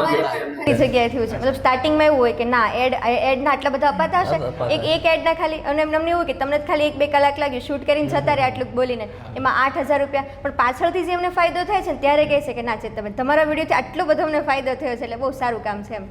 એ પાછળથી અમને થતું હોય છે રિયલાઇઝ એવું. હવે સાગરભાઈ, આપ તો સોશિયલ મીડિયાની કમાણી છે મેં એવું સાંભળ્યું છે, કે એમાંથી 50% સેવાના કાર્યોમાં યુઝ કરો છો? સેવાના કાર્યો કરવાનો વિચાર તમને ક્યાંથી આવ્યો? સેવાના કાર્યનો તો છેકથી કે પપ્પા દાદા આ બધા છે ને કે અમારું આખું કુટુંબ છેકથી સેવા ભાવી રહ્યું છે, બરાબર, કે આપણા ઘરે કોઈ આવે ને તો રોટલો ખાઈને જાય, પાછો ના જાય. એટલે એમના જ સંસ્કારોથી, દાદાના અને પપ્પાના સંસ્કારોથી આપણે આ બધું શીખતા આવ્યા છીએ.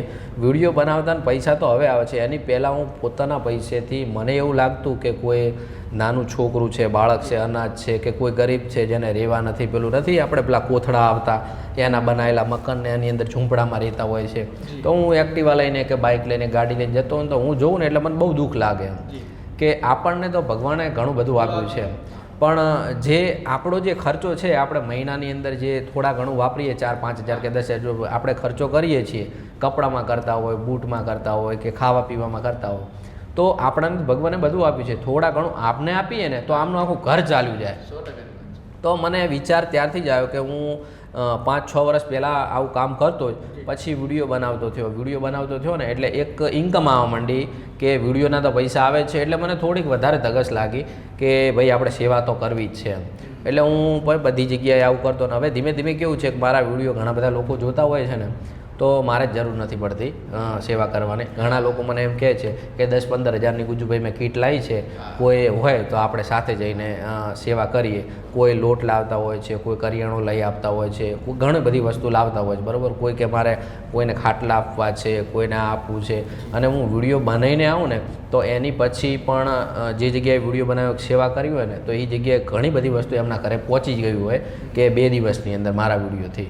અને આ મને છેકથી વિચાર હતો ને મને એવું થયું કે સેવા કરવી થોડીક જરૂરી છે, એટલે હું વિડીયોની અંદર એ વ્લોગ તો બનાવું છું, પણ તમારે જોવાનું મોટા ભાગના વિડીયો છે ને સેવાકીય જ છે મારા. વાહ, એટલે તમને જોઈને લોકો ઇન્સ્પાયર થયા ને એ લોકોએ મતલબ સારું એવું સેવાનું કાર્ય કર્યું છે. વાહ, અદ્ભુત. બેનજી, આપ તો ગામડાથી બિલોંગ કરો છો, એટલે એન્કરિંગ કરો છો, વિડીયો ક્રિએટર છો, વિડીયો બનાવો છો, ગાયો ભેંસો રાખો છો, એવું મને સાગરભાઈએ વાત કરેલી. તો આ બધું કામ કઈ રીતે મેનેજ કરો છો? બધું કામ એટલે એવું હોય કે સવારમાં બધું કામ જલ્દી પતાઈ જાય ગાય ભેંસનું, અને પછી સવારમાં 5:30 સમથિંગ ઉઠવાનું હોય. પછી 7 વાગે હું ટ્યુશન પણ લઉં છું, એટલે ગામમાં શોપિંગ એ અમારા છોકરાઓને કેટલા બધા એમ 15 થી 20 છોકરાઓ આવે છે, તે બધા ટ્યુશન પણ લઉં છું. તો સવારમાં કામ પતાવ્યું, પછી 7 થી 9નું ટ્યુશન હોય. ટ્યુશન પછી આ બધું કામ હોય, મતલબ કે શૂટિંગનું હોય, એન્કરિંગનું હોય, એ બધું. અને પછી સાંજે પાછું એ ટાઈમે આપણે આવી જ જતા હોય, એટલે સાંજે પાછું ગાય ભેંસનું કામ પર આવી જાવ એમ, એ ટાઈમિંગ સચવાઈ જાય છે. સ્ટાર્ટિંગમાં ઇશ્યુ થતો હતો, કારણ કે ઘરે બી એવું કહેતા કે ના તારે ગમે ત્યાં જવાનું હોય ને બધું કામ કરીને જ જવાનું. તો ઘણીવાર એવું ફેસ બી કરેલું છે કે સ્ટ્રગલ ટાઈપ કે આજે શૂટ પર જવાનું છે તો જલ્દી કામ પતાવી નાખું, તો ભલે ગમે એટલા વાગે ઉઠવું પડે તો બધું કામ પતાવીને જમવાનું પણ બનાવીને સાથે વાસણ પણ માંજીને પછી હું જતી એમ. એટલે હવે એ ફેસ નથી કરવું પડતી, કેમ કે હવે મમ્મી સમજી ગયા છે કે હા તારે બહુ કામ હોય છે એમ, તો મમ્મી બહુ જ સપોર્ટ કરે છે. તો મમ્મી પણ સાઈડમાં મતલબ બહુ જ બધું કામ કરી રાખે છે, તો મારે થોડું ઘણું જ હવે તો આવે છે. વાહ વાહ. સોશિયલ મીડિયાની આ લાઈનમાં તમે બિગ સપોર્ટર તરીકે કોને માનો છો? તમને સૌથી વધારે સપોર્ટ કોનો મળ્યો છે આ લાઈનમાં? સૌથી વધારે સપોર્ટ એમ કહીએ તો ભરતભાઈને, મતલબ જેમ તમને સ્ટાર્ટિંગમાં કીધું ને અમારા સિનિયર હતા જેમણે, એમનું, કારણ કે એમના લીધે જ મતલબ આ જે પણ સ્ટેજ પર છું ને તો એ એમના લીધે જ છું. અને અમારા વારડે સર જેમ કે સ્પીકિંગનું કીધું કે તમે બહુ સારું કરો છો એમ, તો એ સેકન્ડ. અને મેઇન ઇમ્પોર્ટન્ટ કે મારી ફેમિલીનો સપોર્ટ, કારણ કે આટલા ગામડાની લાઈફમાંથી આવું અને એમાં બી છોકરી તરીકે આટલો બધો સપોર્ટ કરવો એ ફેમિલીનું જ કહી શકાય એમ. તો ફેમિલી એટલો બધો સપોર્ટ કર્યો, અને સૌથી ગમે ત્યાં જવાનું હોય ને તો મેઇન હેલ્પ કરતા હોય બિગ સપોર્ટર તો મોટા ભાઈ. એ ગમે ત્યાં, જેમ કે એન્કરિંગમાં જવાનું છે ચાલો ગાડી લઈને, અહીંયા જવાનું છે ચાલો ગાડી લઈને એમ. તો એ બધું મોટા ભાઈ ઉપર જ છે એમ, જ્યાં બી જવા આવવાનું હોય. એટલે કોઈ પણ લેવલ સુધી પહોંચવા માટે આપણે કોઈનો સપોર્ટ તો જોવે છે, વગર ના હોઈ શકે. જેમ કે હું આ જે બેઠી છું એ કદાચ ભરતભાઈએ મને ના કીધું હતું કે તમારામાં ટેલેન્ટ છે, તમે આ કરી શકો છો, અથવા સ્ટાર્ટિંગ જ ના કરાવી હોય તો કદાચ હું આ લેવલ સુધી ના જ હોતે. હું ક્યાંય મતલબ કોલેજોમાં નોર્મલ એન્કરિંગ કરતી હોત એવું બધું. એટલે જે બી છે તો એવા સપોર્ટર લીધે કે ખબર હોય કે આપણામાં ટેલેન્ટ છે, પણ કોઈક એક વ્યક્તિ હોવો જોઈએ કે બહાર કાઢવા માટે એમ. તો એ રીતે એ હતા ભરતભાઈ, અમારા વારડેસર હતા. પછી ફેમિલી છે બહુ સારો સપોર્ટ કરે છે, અને મેઇન કે મારી જે કોલેજની ફ્રેન્ડ્સ છે એટલે એમને હું ખાસ યાદ કરીશ, કારણ કે એ બીજી બધી ગર્લ્સ કેવી હોય, જેલસી ફીલ કરતી હોય છે, એવું બધું હોય છે. અને ગર્લ્સમાં તો બહુ જ ઘણું હોય કે આ છોકરી ક્યાંક જાય છે બહાર, એમ સારું કરે છે, ના નહીં સેટ થાય, એમ જેલસી ને એવું બધું થતું હોય. પણ મારી જે ફ્રેન્ડ સર્કલ છે ને, મતલબ જે મને મળી છે ને, એ બહુ જ સપોર્ટ. મારે ગમે ત્યાં જવાનું તો મને કહી દે કે તારા પર આ કપડાં શૂટ થશે, તારા પર આ સારું લાગશે, તારા આ સ્પીચ બોલવાની આ રીતે કરવાનું. અને એક મારી ફ્રેન્ડ છે ભૂમિ, મતલબ એ બધી છે, સંગીતા છે, એ બહુ ખાસ હેલ્પ કરી છે. તો ભૂમિ મને આગળના દિવસે કહી દેશે કે આવતીકાલે આ તહેવાર આવવાનો છે, આ છે, તો તું આના પર વિડીયો બનાવી દેશે. એટલે આટલા સુધી સપોર્ટ રહે ને તો જ આપણે આ લેવલ સુધી પહોંચી શકીએ છીએ. અને અમારા જે ભરતભાઈ છે એ બી મતલબ કંઈ બી સપોર્ટનું, મતલબ કંઈ બી કાર્ય હોય, કંઈ પણ કામ હોય કે નહીં, તો પહેલાં આગળના દિવસે કહી દે કે આવી રીતના સ્ક્રિપ્ટ હશે, એવું બધું. બાકી હું જાતે જે સ્ક્રિપ્ટ લખવા જાઉં ને તો ગોટાળા થઈ જાય, ખબર ના પડે. તો એ બધું ક્લિયર સ્ક્રિપ્ટ કરી નાખે. અને મેઇન અમારી ટીમનો પણ ખૂબ સપોર્ટ છે, જેમ કે પીસીભાઈ છે, જીવરામભાઈ છે, અને બહુ જ એમ સારી રીતે સપોર્ટ કર્યો છે. અને દરેક વાતમાં કે આજે શૂટ કરવાનું છે એ બધી વાતે, તો ટીમ ના હોતે, ફેમિલી, પછી ફ્રેન્ડ્સ, એ બધા ના હોતે અમારા વારડે સર, તો કદાચ આ સ્ટેજ સુધી ના પહોંચી શકતે. હા, એટલે ગમે તે સક્સેસ પાછળ કોકનો તો એવો હાથ હોય છે, સપોર્ટ વગર લગભગ આ બધું બનતું નથી. 100%. આપ સાગરભાઈ બિગ સપોર્ટર તરીકે કોને માનો છો? સપોર્ટની વાત કરું તો વિડીયોમાં તો ના કહી શકું, પણ મારી લાઈફની અંદર સપોર્ટ કર્યો હોય ને તો મારા પપ્પા અને દાદા. પપ્પાએ આજ સુધી કોઈ પણ વસ્તુ મેં પગલું ભર્યું હશે ને તો ફૂલ સપોર્ટ રહ્યો. મમ્મીએ ના પાડી હશે, ભાઈએ ના પાડી હશે, કે આજુબાજુવાળાએ એવું કીધું હશે ને કે આ નહીં, પણ પપ્પાએ કોઈ દિવસ ના નથી પાડ્યો. હું કહું કે આ વસ્તુ કરવું છે તો કે કશો વાંધો નહીં, કોઈ પણ પગલું ભરું ને તો પપ્પાની રજા લઈ લેવાની. એ એવું જ કે તારે જે કરવું એ કર, સારું કરો. અને વિડીયોની અંદર હવે ધીમે ધીમે ચાલુ છું. અત્યારે સપોર્ટ ફેમિલીનો ફૂલ છે. ઘણીવાર એવું કહેતા હોય છે કે ભાઈ તારે ક્યાં ઠકાણો પ્રમોશન છે, કઈ જગ્યાએ શૂટ છે, કે તારે કોઈ મૂવી લાઇનનું કામ અમદાવાદ જવાનું હમણાં નથી જતો, શું છે આ તે, એટલે આવું બધું પૂછતા હોય છે. એટલે ફેમિલીનો ફૂલ સપોર્ટ છે. બીજાનો સપોર્ટ તો હું ના કહી શકું, પણ ફેમિલીનો સપોર્ટ મને ફૂલ છે કે ભાઈ તમે જે કરો એ બેસ્ટ કરો, સારું કરો અને સારું નામ કમાવો. વાહ, મતલબ ફેમિલીના સપોર્ટથી આપ જે છો એ હા, ફેમિલીનો સપોર્ટ. સાગરભાઈ, આપનું ભવિષ્યમાં શું ડ્રીમ છે અને શું ગોલ છે આવનારા સમયમાં? શું એવું સપનું છે આપણું કે અમારે આ વસ્તુ કરવી છે? મારું સપનું તો એવું છે કે પહેલી વસ્તુ તો એ કે હું અત્યારે સોશિયલ મીડિયા કરું છું, ફેસ વેલ્યુ સારી થઈ છે. મારું સપનું એવું છે કે કોઈ સારી એવી આપણે ગુજરાતી અર્બન મૂવી કરીએ, કે સારું એવું સ્ટેજ મળે, બરાબર છે, મહેનત કરીએ છીએ. અને આ બધા વગર પણ મારું સપનું એવું છે કે હું ગમે એટલો મોટો બનું, કે ગમે એ સ્ટેજ ઉપર જાઉં, પણ સેવાના કામ છે ને એ ચાલુ જ રહેવા જોઈએ. અત્યારે હું કરું છું ને તો મારા નીચે પછી 500 માણસ બીજા તૈયાર કરું, તો એ પણ સેવાના કામ સતત ચાલુ જ રાખે. બસ મારું એ જ સપનું છે કે સેવાના જ કામ કરવા, કે કોઈ છે ને એ કહેવાનો મતલબ દુઃખી ના રહેવું જોઈએ. ખૂબ અદ્ભુત વિચારધારા છે અને બહુ સારું એવું સપનું છે. ભગવાન તમારું સપનું પૂરું પાડશે. બેનજી, આપનું શું સપનું છે? આપનું શું ડ્રીમ છે? આપનું શું ગોલ છે કે મારે ભવિષ્યમાં આ જગ્યાએ પહોંચવું છે અને મતલબ કે આ હાસિલ કરવું છે? એટલે પહેલાંની વાત કરીએ તો પહેલાં એવું સપનું હતું કે ડૉક્ટર બનવા માટે. તો મેં BSc 12th પૂરું કર્યું, એના પછી મેં નીટની પ્રિપેરેશન કરી. તો એના માટે હું અમદાવાદ ગઈ હતી એલનમાં, પણ ના સક્સેસફુલ ગયું, મતલબ સારા માર્ક્સ ના આવ્યા, તો હું નીટ મતલબ રહી ગયું એમ. તો એના પછી મેં 1 વર્ષ ભણવાનું છોડી દીધું. મને એમ થઈ ગયું કે નીટ પતી ગઈ એટલે હવે મારાથી કશું ના થાય, હું કંઈ છું જ નહીં એમ. તો ભણવાનું છોડી દીધું. પછી એવી રીતના અમારા ગામના જે હતા એમણે કીધું કે એમનામાં બહુ સારું છે ટીચિંગ એમ, એનું ટ્યુશન કરાવતી હતી, તો કે તમે થોડુંક અમારા સ્કૂલમાં મોકલી શકો, ટીચરની કમી હતી. તો હું 4-5 મહિના ત્યાં ભણાવવા માટે ગઈ હતી એમ, ગવર્મેન્ટ સ્કૂલમાં એઝ અ મતલબ સાઈડમાં ખાલી ટીચરની કમી હોય એવી રીતના. તો હું ત્યાં ભણાવવા માટે ગઈ. તો ત્યારથી પછી એમણે કીધું કે આ આટલા સ્માર્ટ છે, આટલા હોશિયાર છે, તો તમે કેમ અમને કોલેજ નથી કરાવતા એમ. મેં કીધું ના, હવે મારે ભણવું જ નથી. કંઈ મતલબ ડૉક્ટર પણ એક ડ્રીમ હોય, એ ડ્રીમ ના પૂરું થતું હોય પછી આપણને થઈ જાય કે આપણે લાઈફમાં હારી ગયા, કંઈ કરી ના શકીએ. અને પછી કોલેજ સ્ટાર્ટ કરી એમ, અને કોલેજ સ્ટાર્ટ પછી આ સોશિયલ લાઈફ આવી ગઈ. અને કોલેજમાં હતી ત્યારે કોઈ ડ્રીમ નહોતું, કારણ કે જે ડ્રીમ હતું એ તો થયું ના. એટલે પછી એમ થઈ ગયું કે ના, હવે હું કશું જ નથી. પછી કોલેજમાં આવીને આ બધું સ્ટાર્ટ થઈ ગયું, મતલબ સોશિયલ લાઈફનું. એ બી આ લાસ્ટમાં સ્ટાર્ટ થયું એમ. તો હવે એવું છે કે હા, મતલબ કંઈ બી આગળ ગમે એટલી જાઓ ને તો એક સારી માણસ બનીને જાઓ, મતલબ એમ એકદમ પરફેક્ટ. કોઈને એવું ના લાગવું છે કે ના આ ખરાબ હતું, આવું હતું એમ. એટલે હંમેશા બધાના દિલમાં એમ સારી જગ્યા બનાવી છે, એક વસ્તુ છે. અને સેકન્ડ કે બહુ જ સારો એન્કર, અને એન્કરિંગ હાલ હું કરું છું, પણ એટલું બી મને પરફેક્શન નથી જેટલું મોટા મોટા પોલિટિકલમાં કરી શકીએ, અથવા આ નમોત્સવ જેવા જે કાર્યક્રમ થયા હતા, તો એવા સ્ટેજ પર મને મળે તો લાગે કે હા હું કંઈક સક્સેસફુલ છું. હાલ સક્સેસફુલ બિલકુલ ના કહેવાય, કારણ કે હું જે કરું છું એ સ્મોલ છે, લાઈક પોલિટિકલ તો છે જ, પણ નાના છે. જેમ કે હા, શરૂઆતનો ફેઝ છે, સ્ટ્રગલ કહેવાય આ તો હજી એમ. તો એ સક્સેસફુલ ત્યારે કહેવાય કે આટલું બનવું છે કે આવા મોટા મોટા સ્ટેજ સુધી હોય. અને ખૂબ સારી વિચારધારા છે અને તમે કીધું એમ કે તમે જે લાઈનમાં છો એ લાઈનમાં બેસ્ટ બનવાનો પ્રયત્ન કરશો. 100%ની વાત છે. હવે આપણે આ પોડકાસ્ટના અંત તરફ જઈ રહ્યા છીએ ત્યારે અંતમાં સાગરભાઈ હું એક જ સવાલ કરીશ આપને કે અમારી આ ચેનલના માધ્યમથી જે અત્યારે જે નવા બ્લોગર બને છે, જે નવા ક્રિએટર બને છે, એમને આપ શું સંદેશ આપવા માંગશો? એમને એ જ સંદેશ છે કે તમે જે કરો એ બેસ્ટ કરો, મહેનત કરો. આજે વિડીયો બનાવીને કાલે વાયરલ થઈ ગયો એવી તમે કોઈ આશા ના રાખો. તમે મહેનત કરશો તો જ આગળ વધશો. અને જો તમારો વિડીયો આજે નાખ્યો ને કાલે વાયરલ થઈ ગયો ને એનાથી કોઈ મતલબ નથી, એનાથી કોઈ ફેસ વેલ્યુ નથી બનવાની. એ ટ્રેન્ડિંગ વસ્તુ હશે ને એ જ એક દિવસમાં વાયરલ થવાની છે. બીજી વસ્તુ જે કરો એ યુનિક કરો, અલગ કરો, કોપી ના મારો કોઈને. અત્યારે કેવું છે કે લગભગ તમે જોતા હશો કે એક ફોટો વિડીયો હોય એની અંદર ચેતનાબેનનો ફોટો છે, ગુજ્જુ દિયોદરવાળાનો છે, બીજા 4-5 જણાનો ક્રિએટર છે. આ ક્રિએટરો કોમેન્ટ કરશે તો અમે બ્લોગ ચાલુ કરશું. શું આ કોઈ લોજિક છે? તમારે ચાલુ કરવો જ છે વિડીયો તો કોઈ કોમેન્ટ કરે ને તમે વિડીયો ચાલુ કરો એ કોઈ મતલબ નથી. તમારે મહેનત કરવી છે. કોઈને શું કરવા ખબર પડે? આજુબાજુવાળાને ખબર ના પડવી જોઈએ તમે વિડીયો ચાલુ કર્યા છે.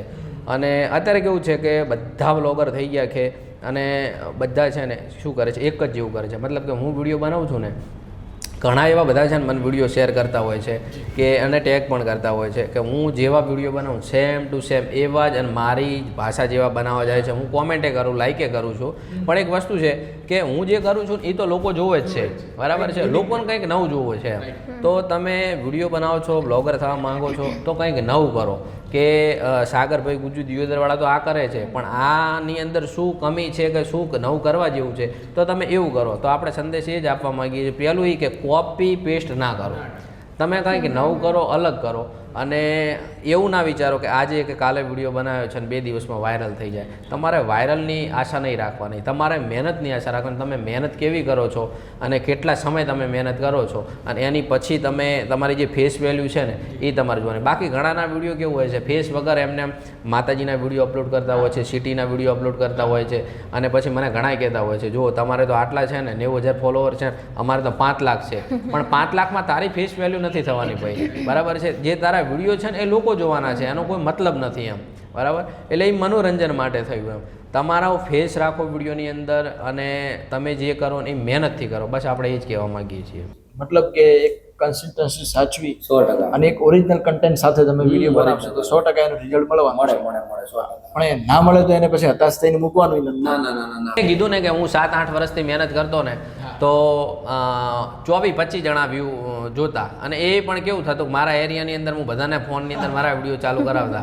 એક દિવસ 52 વ્યૂ આવ્યા ને ચેતાબેન તો હું તો ખુશ થઈ ગયો. 52 વ્યૂ આવ્યા, બરાબર છે. એટલે કહેવાનો મતલબ કે આવું બધું. પણ કેવું છે કે આપણે મહેનત કરી, કન્ટિન્યુ મહેનત કરી, એવું નથી વિચાર્યું કે ભાઈ આ તે અને ટ્રેન્ડને ફોલો નથી કર્યો. ઘણા ટ્રેન્ડને ફોલો કરતા હોય, ટ્રેન્ડની અંદર જે વસ્તુ છે ને એ નાખીએ, પણ આપણે મહેનત કરી, ઓરિજિનલ કન્ટેન્ટ, આપણો વોઇસ અને જે છે ને એ સાચું બતાવ્યું છે કે ભાઈ આપણે જેવા રહીએ છીએ ને એવા જ રહેવાનું.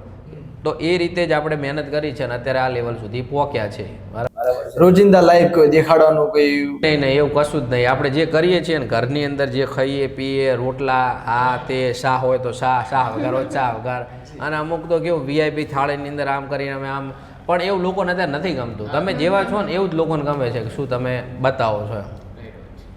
બેનજી, આપ અમારી ચેનલના માધ્યમથી જે નવા ક્રિએટર છે, નવા બ્લોગર છે, એ લોકોને શું સંદેશ આપવા માંગશો? બસ એ જ કે કન્સિસ્ટન્સ રહેવું જરૂરી છે. અને સાગરભાઈએ કીધું એમ કે કોપી પેસ્ટ તો બિલકુલ ના કરવું જોઈએ. અને નેક્સ્ટ થિંગ જે બી ઓરિજિનલ કોન્ટેન્ટ બનાવો, મતલબ પોતાનો કોન્ટેન્ટ હોવો જોઈએ એમ. જેમ કે અમે અહીંયા બનાવ્યો તો જે આ ભરત કામ શુભ કામ કરતા હોય ને થરાદની અંદર, એ શિવનગરના લોકો છે, તો ત્યાં જઈને કોન્ટેન્ટ બનાવ્યો એમ. તો એવી જ રીતના કંઈક ઓરિજિનલ લાવો અને કંઈક યુનિક લાવો તો ગમશે એમ. તો તમે જે નવા ક્રિએટર હોય કે જે વ્લોગર હશે એ કંઈ પણ હશે તો એમને એ જ કહેવા માંગીશ કે કંઈ પણ નવું લાવો, જે કોઈએ ના કર્યું હોય એના કરતાં અલગ કરો. જે હું પણ સ્ટાર્ટર જ છું તો હું પણ એ જ પ્રયાસ કરી રહી છું હાલ. એમ અમે નથી કહેતા કે હું બહુ જ એમ મોટી વ્લોગર અથવા કંઈ મોટી ક્રિએટર બની ગયા છું, પણ હા તમને એ જ સલાહ આપીશ કે જે બી કરો છો એ ઓરિજિનલ કરો અને બધા કરતાં યુનિક કરો તો તમે વાયરલ જશો. સાગરભાઈએ કીધું એક દિવસ વાયરલ થઈ ગયા, તમે કંઈક ટ્રેન્ડિંગ સોંગ પર કે બનાવી દીધું, એ વાયરલ થઈ ગયા તો એ મહત્વનું નથી. લોકોના દિલમાં જીતવું કઈ રીતના અને દિલમાં કઈ રીતના વસવું ને એ મહત્વની વાત છે. તો એના માટે તમારે કન્સિસ્ટન્ટ રહેવું પડશે અને કાયમ માટે કંઈક યુનિક લાવવું પડશે તો લોકો જોશે અને લાગશે. તો મારામાં બી એવું ઘણું થાય છે કે ફોલોવર જે પ્રમાણે છે મતલબ 37,000 છે એ પ્રમાણે વ્યૂઝ બહુ સારા આવે છે તો ત્યારે એવું થાય કે 37,000 ફોલોવર છે તો વ્યૂઝ કઈ રીતના આટલા બધા તો બીજા બધા લોકોને શું પ્રોબ્લેમ છે ફોલો કરતા એમ એ વસ્તુ થતી હોય તો એ ત્યારે જ લોકો સર્ચ કરીને બી જોતા હોય અમુક સ્ટોરીમાં બી દેખાતું હોય કે કેટલા અનફોલો લોકોએ જોયું છે જે ફોલો નથી કરતા એ લોકો પણ જોઈ છે તો એ ત્યારે જ જોઈએ કે એમને કંઈક તમારું યુનિક હોય જોઈએ તો કંઈ પણ કરવું હોય તો યુનિક કરવું પડશે ભલે ફોલો તો એ એમના મતલબ જે માઇન્ડ સિટી છે કરવું ના કરવું પણ વ્યૂઝ બહુ સારા આવે છે એ પ્રમાણે કંઈક યુનિક કરશો તો બધાને જ કહીશ કે ખાસ યુનિક વાત કરો એ કે સારા વિડીયો બનાવો સારા શબ્દોમાં હા સારા બનાવો એમ લોકો જોઈ તમારે શકે ફેમસ થવા માટે એવું જરૂર નથી કે વલ્ગેરિટી તમે ગમે તેવા કપડાં પહેરી લીધા ગમે તેવું બોલી લીધું ગમે તેવા સોંગ પર આજ સુધી અમે જે રાખ્યું છે ને રેપ્યુટેશન પ્રમાણે તો અમે દર વખતે એક એક વસ્તુ વિચારી છે કે આ સોંગ અમારા પર સેટ થશે નહીં સોંગના શબ્દો સેટ થશે રાઈટ આ શબ્દો બરાબર છે અમારા માટે નહીં તો બીજા જે જોઈ છે એમના માટે છે કે નહીં એ બધું કપડાથી લઈને તો કપડાં બી આજ સુધી અમે વેસ્ટર્ન તો બિલકુલ પહેર્યું જ નથી અલાવ જ નથી કર્યું એમ અને પોતાને મને ગમતું જ નથી બધું ટ્રેડિશનલમાં જ એમ તો એવું જરૂરી નથી કે ફેમસ થવા માટે તમારે કપડાં બધું લાઇન લેંગ્વેજ એ બધું ચેન્જ કરવું પડશે એમ તમે પોતાના સાંસ્કૃતિક રીતે રહીને પણ કલ્ચરને સાચવીને પણ આગળ જઈ શકો છો અને કંઈક ઓરિજિનલ લાવો યુનિક લાવો તો તમે ફેમસ થઈ જ જશો એમ રાઈટ મતલબ કે તમારી મર્યાદામાં રહી સંસ્કારમાં રહી ઓરિજિનલ કન્ટેન્ટ સાથે કંઈક યુનિક કરશો તો 100% વાયરલ થશે વાહ સાગરભાઈ ચેતનાબેન આજનો આ વાર્તાલાપ ખૂબ અદ્ભુત રહ્યો તમે તમારો કિંમતી સમય અમારા માટે ફાળવ્યો તે બદલ તમારો દિલથી આભાર ખૂબ ખૂબ ધન્યવાદ તમારો પણ ખૂબ ખૂબ આભાર કે અમને તમારા માધ્યમથી આ અહીંયા લોકો બોલાવ્યા અને લોકો બોલાવ્યા. સુધી પહોંચાડે એના તો માટે ખૂબ thank ખૂબ you. તમારો પણ આભાર અને તમારે પણ સારા એવા ફોલોવર છે જીગર ધ શાયરની અંદર અને તમે આ નવી પોડકાસ્ટની ચેનલ ચાલુ કરી છે સારા લોકોને આમંત્રિત કરો છો અમારા જેવા લોકોને હાઇલાઇટ કરો છો તો તમારો પણ ખૂબ ખૂબ આભાર અને દરેક ઓડિયન્સને કહીશ કે આ જ રીતે જીગરભાઈને સપોર્ટ કરતા રહીજો અમારા જેવા ક્રિએટરો છે એમને પણ સપોર્ટ કરતા રહીજો અને જીગરભાઈની નવી આ પોડકાસ્ટ ચેનલ છે એમને વધારેમાં વધારે સબસ્ક્રાઇબ કરજો અને વધારેમાં વધારે ફોલો કરજો અને સપોર્ટ કરજો બસ એ જ ખૂબ ખૂબ આભાર તમારો એ જ માંગીશ કે તમે જે અહીંયા આવ્યા આ બધું પોડકાસ્ટ કર્યું તો એમનાથી અમને પણ ઇન્સ્પિરેશન મળ્યું કે અમે પણ પોડકાસ્ટનું કંઈક નવું ચાલુ કરીએ એમ ઈચ્છા હોય જ છે બધાની પણ ખબર નથી કે કઈ રીતના શું થાય તો તમે આવ્યા એ બદલ ખૂબ ખૂબ આભાર અને તમારાથી જ અમે ઇન્સ્પિરેશન લઈને કદાચ કંઈક કરી શકીએ તો એના માટે પણ તમે અમને સલાહ આપતા રહેજો એના માટે થેન્ક યુ સો મચ ખૂબ ખૂબ બેનજી તમારો આભાર સાગરભાઈ તમારો ખૂબ ખૂબ આભાર થેન્ક યુ સો મચ તો મિત્રો આ હતા સોશિયલ મીડિયાના ફેમસ બ્લોગર કે જેમને એમની કહાની અને એમની હકીકત આપના આગળ જણાવી તો મિત્રો આના પરથી એક વાત જાણવા મળે છે અને એક વાત શીખવા મળે છે કે આપ ગામડાથી બિલોંગ કરો છો કે શહેરમાંથી બિલોંગ કરો છો એ કોઈ જ વસ્તુ મેટર નથી કરતી તમારું ટેલેન્ટ તમારી મહેનત અને લોકો શું કહે છે એ વિચારવાનું બંધ કરશો તો 100% તમે પણ એક સારી એવી ઉપલબ્ધિ હાસિલ કરી નાખશો અને અંતે એટલું જ કહીશ કે દરેક ક્રિએટર માટે અને દરેક કલાકાર માટે શરૂઆત એ બહુ સ્ટ્રગલની ભરેલી હોય છે પણ જો તમે એની કન્સિસ્ટન્સી સાચો તમારી મહેનત અને તમારો જુસ્સો જો હશે સારી એવી જગ્યા મેળવી શકશો અને લોકો પણ તમને આ રીતે જોઈ શકશે તો થેન્ક યુ દોસ્તો જો વિડીયો ગમ્યો હોય તો દિલથી એક નાની કમેન્ટ કરી અને ચેનલને સબસ્ક્રાઇબ કરી નાખજો મળીએ એક નવા વિડીયો સાથે એક નવા મહેમાન સાથે ત્યાં સુધી રજા આપશો થેન્ક યુ દોસ્તો